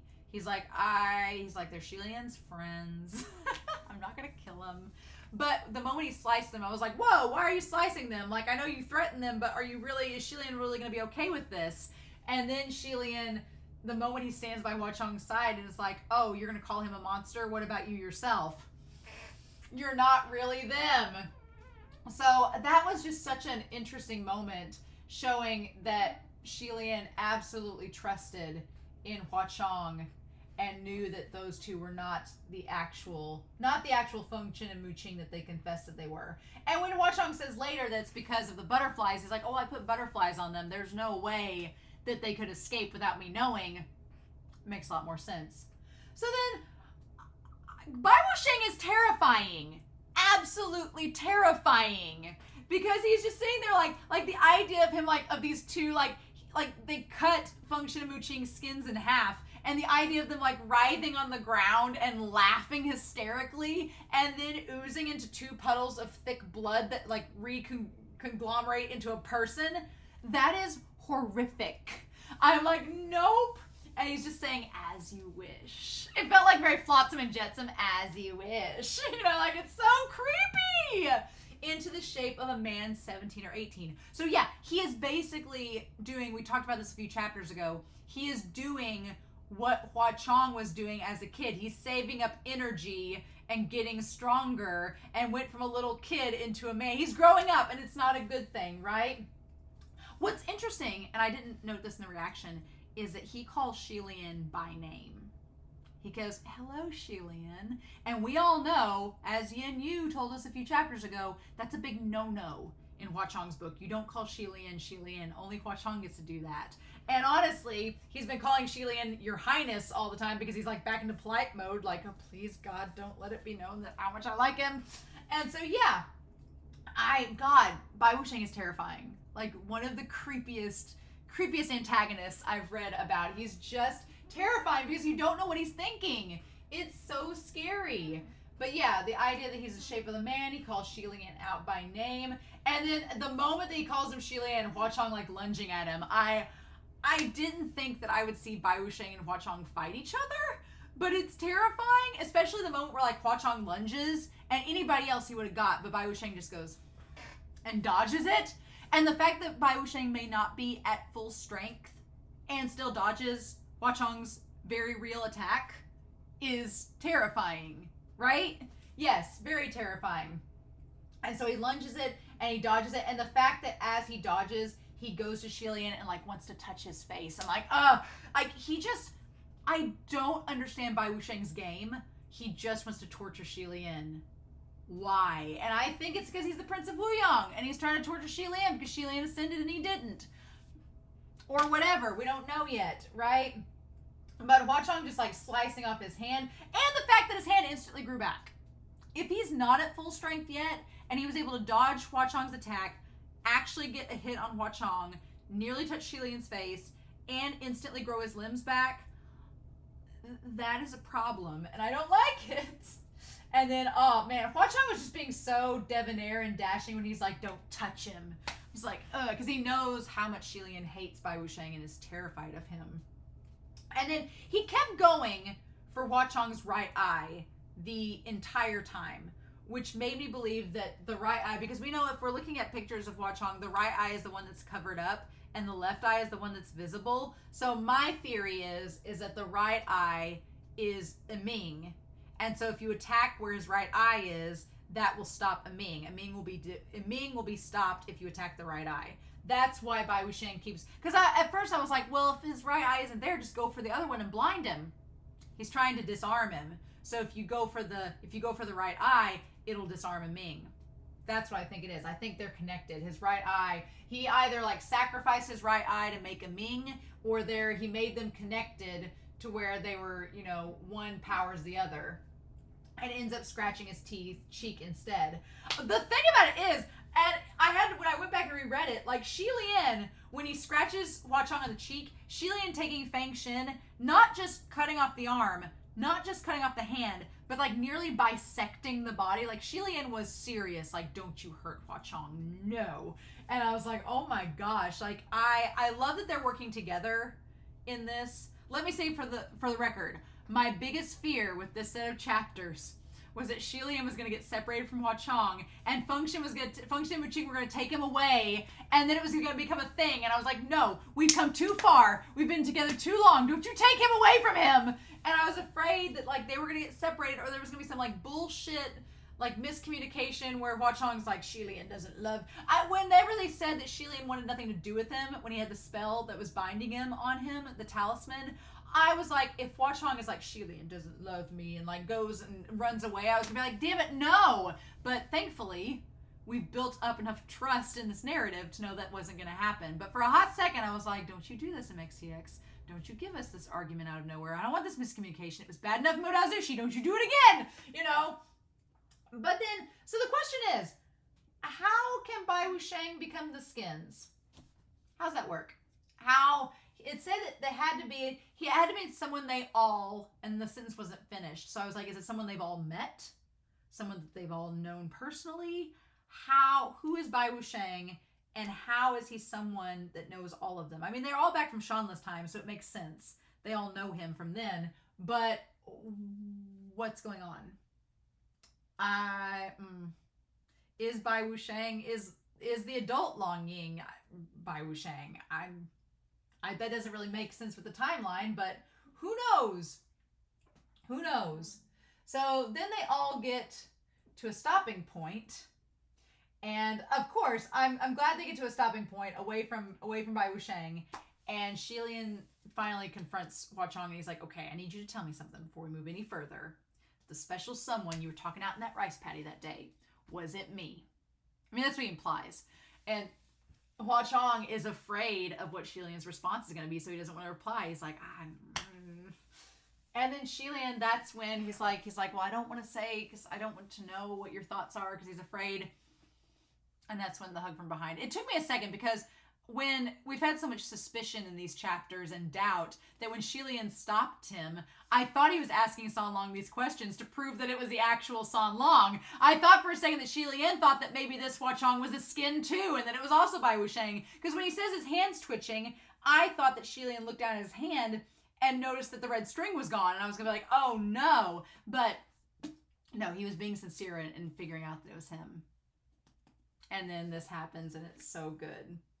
And it makes sense his bamboo hat isn't on here because he left it back where Mu Qing and Feng Xin were. Y'all, this was so good. So good. And to see both of them there. Yeah, and you can see Yiming's looking back at Xie Lian, and the red pearl is there in his braid. Oh my God. Just peak romance. Peak romance. I was like, they have not been at all sexual in any way, and it's still peak romance, and I'm living for it. And so Hua Cheng turns and hugs him back, and then says, you really will be the death of me. So I do want to know about his death. I think we're going to find that out at some point, because Xie Lian's thinking about it, so that means it's probably going to come up in the plot at some point. But they go back to rescue Mu Qing and Feng Xin. I love that Hua Cheng's like, do we really have to? Xie Lian's like, yes, they're my friends. Please, let's do this. And he's like, fine. It's great. And then he gets the bamboo hat, which is good. And they're holding hands the entire time. I love that Feng Xin and Mu Qing are like, what just happened? And they're like, we sorted some things out. We're like, actually, we like each other. It's great. I love that they're like holding hands. It's the cutest thing in the world. And Hua Cheng's like, because I'm in such a good mood, I'm not going to kill you now. I was like, Hua Cheng's like, this is great. This is wonderful. This could not have turned out any better, other than Bai WuXiang could not have turned out any better for us. And then I like that Mu Qing and Feng Xin are like, well, whatever, what enemy? How do we know to trust y'all? Why would we've been fighting the last 4 chapters. Why would we stop now? And Xie Lian's like, because the white no-face is here. And they're like, oh.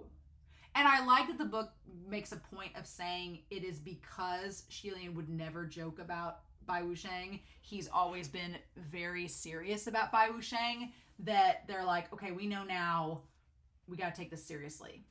Okay, fair enough, right? So then Bai WuXiang is not totally dead. I want to know how I know his death. Question mark. Basically, Junwoo versus Bai WuXiang. Xie Lian describes it as horrific. The battle between Junwoo and Bai WuXiang was horrific. I want to know details. He said he was there when it happened. So Xie Lian was there when it happened. I want details. And I think we're going to get them in this volume. So that's exciting. I'm glad you all, when I remember I was talking about volume 6 and you all were like, because you guys know how obsessed I've been with Bai WuXiang this entire time. I've wanted backstory, I've wanted more info, I wanted them to come back in the story, and here we are. And I'm like, just like the most giddy person alive about it, right? So, they decide to use Feng Xin and Mu Qing as bait to lure Bai WuXiang away, which was really smart. They did all these laps around the caverns to get him to follow the trail, and they split up and made Bai WuXiang follow Mu Qing and Feng Xin while they went another way. Genius, right? And I like the reasoning is they're like, well, how do we know they're not going to immediately follow you? And Xie Lian's like, well, he's going to come back for me. He's here for me. But he'll let you guys escape. And he's like, I want you guys to go back and tell Junwoo that Bai WuXiang is still around. So this is all seeming like it's leading up to this big old battle at the top of Mount Tonglu between Bai WuXiang and Xie Lian and Hua Cheng. And if Junwoo shows up, like, it's going to lead to this big old thing. And I'm here for it. But I also don't know, because we have not only all of this volume left, but 2 more. So is Bai WuXiang going to be our villain for the rest of this series? Or is he a red herring? Is Bai WuXiang not the big bad? Is Junwoo the big bad? That'd be funny if Junwoo was the big bad. If Junwoo was like the big bad at the end of this, that would actually be hilarious. If Junwoo ended up being the big villain of it all, and he sent them to Mount Tonglu. I don't know. Maybe not. I'm sure a lot of you just snickered and were like, Junwoo's actually like one of the good guys. But it would be a funny twist if Junwoo ended up being a secret baddie. I don't know if Daddy Junwoo was, but I don't know. We'll see. We'll see what happens. Don't tell me.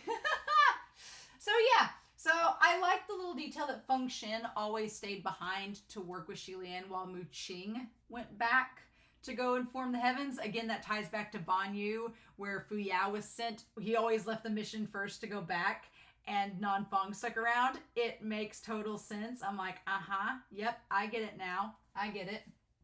And then Xie Lian is serious. He trusts On Long. He's not lying. He's like, no, we got this. And they decide to go ahead and go back. And I like that Xie Lian tried to use Zhanlan at the end. She's like, well, Feng Xin, don't you also need to go find your wife and your son? And Feng Xin's like, oh my God, you're bringing it up now too? I was like, Xie Lian really played that card very, very well to encourage him to leave. There was a thing on page 85 that it was a little different than the actual translation in the web version that I had, where it was almost very sexual the way he said it. He's like the four thus parted at this fork in the road. As Xie Lian watched their retreating backs, another series of rumbling explosions echoed in the distance. The pair exchanged a look. He's here, Hua Cheng said darkly. Lead me, Xie Lian said. The way he just says "lead me" has like a very sexual nature to it. And then poor Xie Lian is like mourning the butterflies lost, and Hua Cheng's like, "I'll just make more," which is really good, right? And so they get a moment to pause and think of a battle strategy, but none of that actually happens because Xie Lian, while Hua Cheng looks like he's actually deep in thought about a strategy, Xie Lian's just like, he likes me. I was like, oh my God, no, quit! Now's not the time. And he thinks about all these unanswered questions, right? He thinks about all these unanswered questions between the two of them. And it's awkward at first, but then they kind of have a little laugh over one of the divine statues that's just like kind of haphazardly made. And Hua Cheng's like, oh yeah, that was when I was first starting out. So basically, Hua Cheng's had all this time to experiment and practice on him making these statues over time, right? He's had all this time to do that. And he instantly wants to destroy the murals because he thinks Xie Lian thinks badly of them. But Xie Lian's like, no, I only saw these murals. I didn't see any more. And Hua Cheng's like, oh, thank God. You didn't see my dirty ones. That's a good thing. And them deciding that they want to fight together to face Bai WuXiang. Because they talk about it and realize, okay, well, maybe Bai WuXiang was almost killed by Junwu, but not quite. It's kind of like Cell from Dragon Ball Z. Like one little cell was left and it just kept growing back to the original Bai WuXiang. I feel like that's what it reminded me of. It reminded me of Junwu like killed Bai WuXiang, but the original cell was left over and it didn't quite get destroyed. Or basically, Bai WuXiang's ashes weren't destroyed. Junwu thought that they were, but they weren't. And because the ashes weren't destroyed, he wasn't destroyed. So he just kind of like just started coming back to life after a while. You know, it reminds me of Lestat from Interview with a Vampire, where they think they've killed him, and instead he just like slowly like eats on creatures until he like feeds back up. Kind of like basically if he's the one that was on the one side that Hua Cheng and them didn't want to face, which he confirms this chapter said, he's been fighting monsters and getting stronger this whole time to try to do that. And they realize, they're like, well, why would he do that? Because he's not a Supreme anymore. He wants to become the Supreme again, become the fourth one. So he's trying to get back to Mount Tonglu to make it happen. Now the question is, I'm going back to the Goshi of Shanla, does that mean Bai WuXiang is the prince that they're talking about, and they're like, he's beyond saving, but they're trying to get to Mount Tonglu, to the kiln, to maybe use Xie Lian and Hua Cheng to stop him? I think that could be the case now, that maybe they're like, okay, the prince is far gone, he's still alive, but he's Bai WuXiang, we can't save him even though we'd like to, so let's just get him to the top of Mount Tonglu and try to have Hua Cheng and Xie Lian stop him. Maybe that's it, to try to trap him up there. I don't know. Maybe the Goshi and the mountain spirits that were Goshi at the time came to Shanla because they had seen a prophecy or something that was going to predict that Bai WuXiang would show up there. Maybe when they heard Xie Lian was born under the ominous star, they knew Bai WuXiang would show up. So they got there early to try to stop him. I don't know. We'll find out, right? But Hua Cheng doesn't seem to be worried. He says his ashes are safe, and if the hiding place is destroyed, there's no need to exist anymore. Which makes me think that the only thing is, if they're in the necklace that Xie Lian has, it would make sense because Xie Lian's not going to get rid of the necklace, and if something happens to Xie Lian where he dies, well then Hua Cheng won't have a purpose anymore, because his whole purpose is Xie Lian. If Xie Lian's not there, then he has no purpose. But I'm like, what if somebody just grabs the necklace and takes it off and destroys it without destroying Xie Lian? Then you're screwed. So what is he talking about? He says there's no need to exist. So that is curious, like where the ashes are. Are they in the ring? Are they the ring? I don't know, right? But Xie Lian starts wondering, how did Hua Cheng die? And where are the ashes? He's noticed that ghosts are humans that remain after they die in the corporal realm because they have an obsession with an attachment. Well, the obsession with the attachment is Hua Cheng's obsession with Xie Lian. So that all makes sense. It makes sense why Hua Cheng would stick around after death, because he's obsessed with Xie Lian, right? But I like that Xie Lian is afraid to ask, and it makes sense with the plot because he doesn't want to bring up something that would be painful. He's like, I don't want to ask him how he died because he may be, that may be like rubbing an old scar or something and it would be too much. And he feels bad. But then he's like, how has he endured for 800 years? And it's like, Xie Lian, he's endured for 800 years because he loves you and he believes in you. And it's like, shut up. Like, Xie Lian's been the reason he's endured. And Xie Lian's just still like, as far as that's concerned. But we're getting there. We've made a lot of progress with these chapters, and I'm proud of Xie Lian. We've made a lot of progress. A lot, right? So Hua Cheng has looked for him for 800 years, but hadn't found him. Now, I feel like there's more to it than that Hua Cheng's not saying something, but again, maybe we'll find out this volume. We're definitely going to find out by the end of the story, I feel like. And Xie Lian, this part was interesting. Xie Lian has been the entire story not afraid to get hurt, not afraid to be embarrassed, not afraid to like be shamed. He's been shameless, insensitive to pain. Like, he's been this walking tragedy because of how much he's had to endure. But he didn't want Hua Cheng. He was like, Hua Cheng, you haven't been following me all these 800 years, have you? And Hua Cheng's like, regrettably, no. So how did he know all the things? Well, he's had spies. So I'm wondering if he met Heshan back in Mount Tonglu and like used him as a spy. We need to know more about Hua Cheng's origins for that. But at that moment where Xie Lian's like, oh, well, thank goodness, because, I was really like a failure back then. I'm very embarrassed to say. And I'm like, you're embarrassed to say that you were a failure?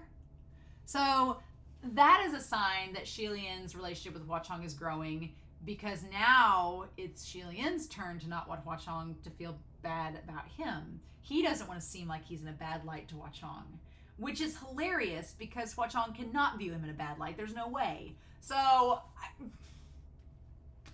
right? It's just like you two bakas need to kiss, talk, and realize you both love each other to the ends of the earth, and that's the end of the story. And I'm sure it's going to happen at the end of the story. So, but I was just like, Xie Lian, they's embarrassed.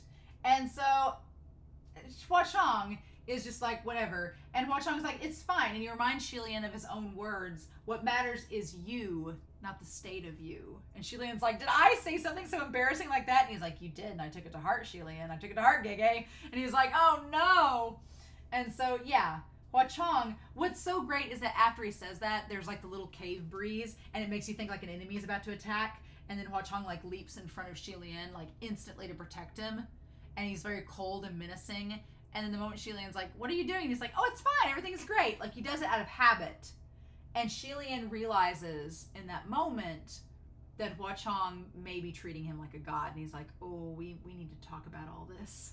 And I like that he says, when we're out of here, we're gonna talk about this, okay? So yeah, and I'm fully expecting that to happen. I'm like, MXTX, own up to your words. Own up to your words. So yeah, I ran out of space. But going back to page 93, he's like, and Hua Cheng says, I look forward to it. So we find out that Mu Qing and Feng Xin made it out. And so the white no-face, he didn't stop them. He just disappeared. I think at that point, the no-face realized that it was Feng Xin and Mu Qing and was like, oh, I've been tricked, and disappeared. The fact that he can disappear is terrifying. Don't like it.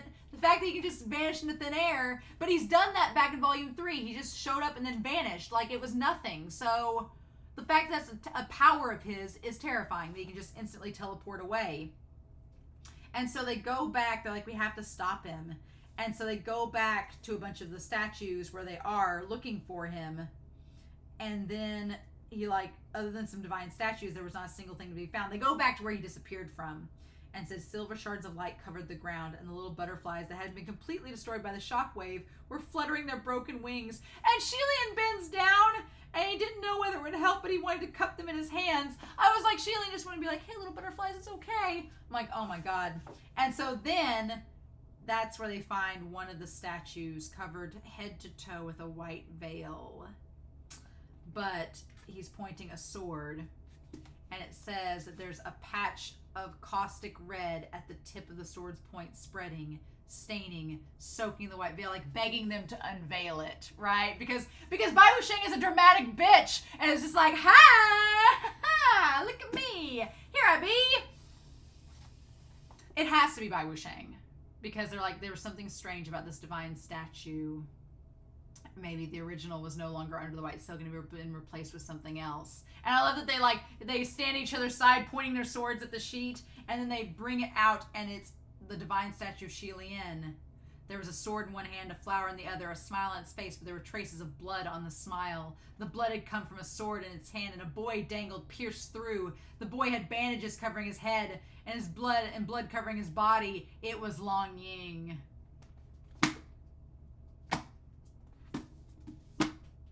So has Long Ying been Bai WuXiang this whole time? Has that kid been Bai WuXiang the whole time? Maybe.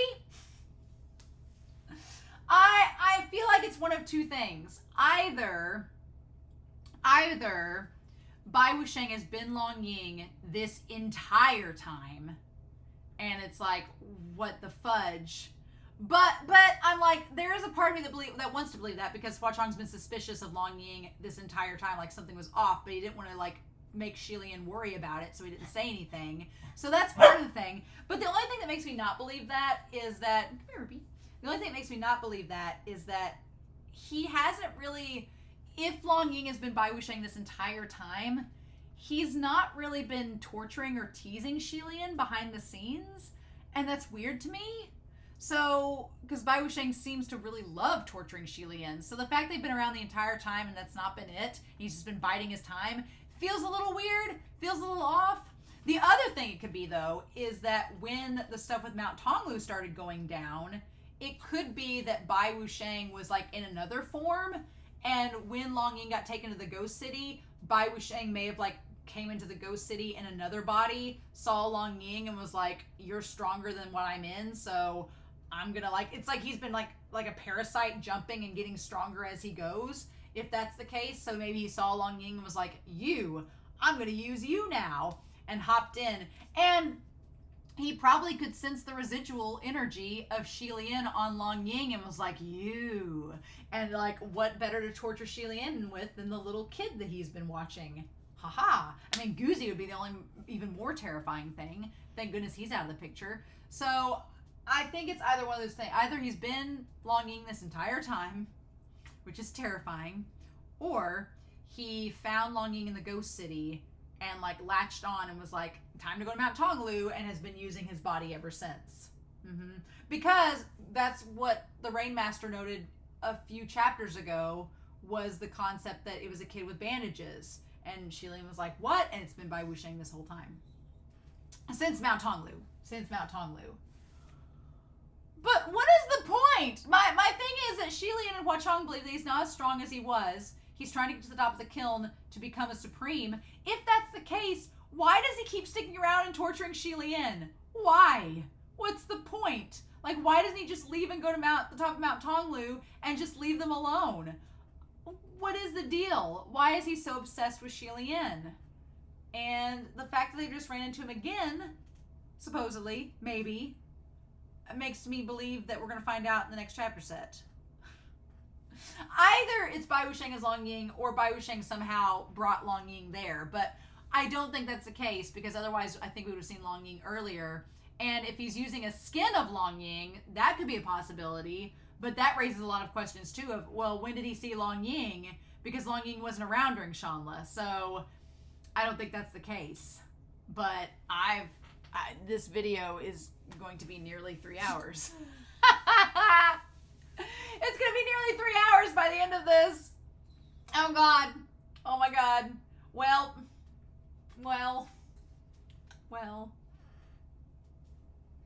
are we surprised? We had a lot going on. So I think that we're going to find out more with Bai WuXiang, hopefully in the next chapter set. Or Bai WuXiang's just going to be like, bye, and peace out. But we know he's going to the top of Mount Tonglu. It's pretty obvious at this point that he is trying to become a supreme again, and he's going to the top of Mount Tonglu. And either that or they're luring Hua Cheng and Xie Lian there for some weird purpose. But I'm excited to see what we're going to find out in the next chapter set. But I am going to wait till the next Manhwa chapter comes out so that we can all look at that together and I don't get too far ahead. And then go from there. So yes. Oh my God. But yeah, so in the meantime,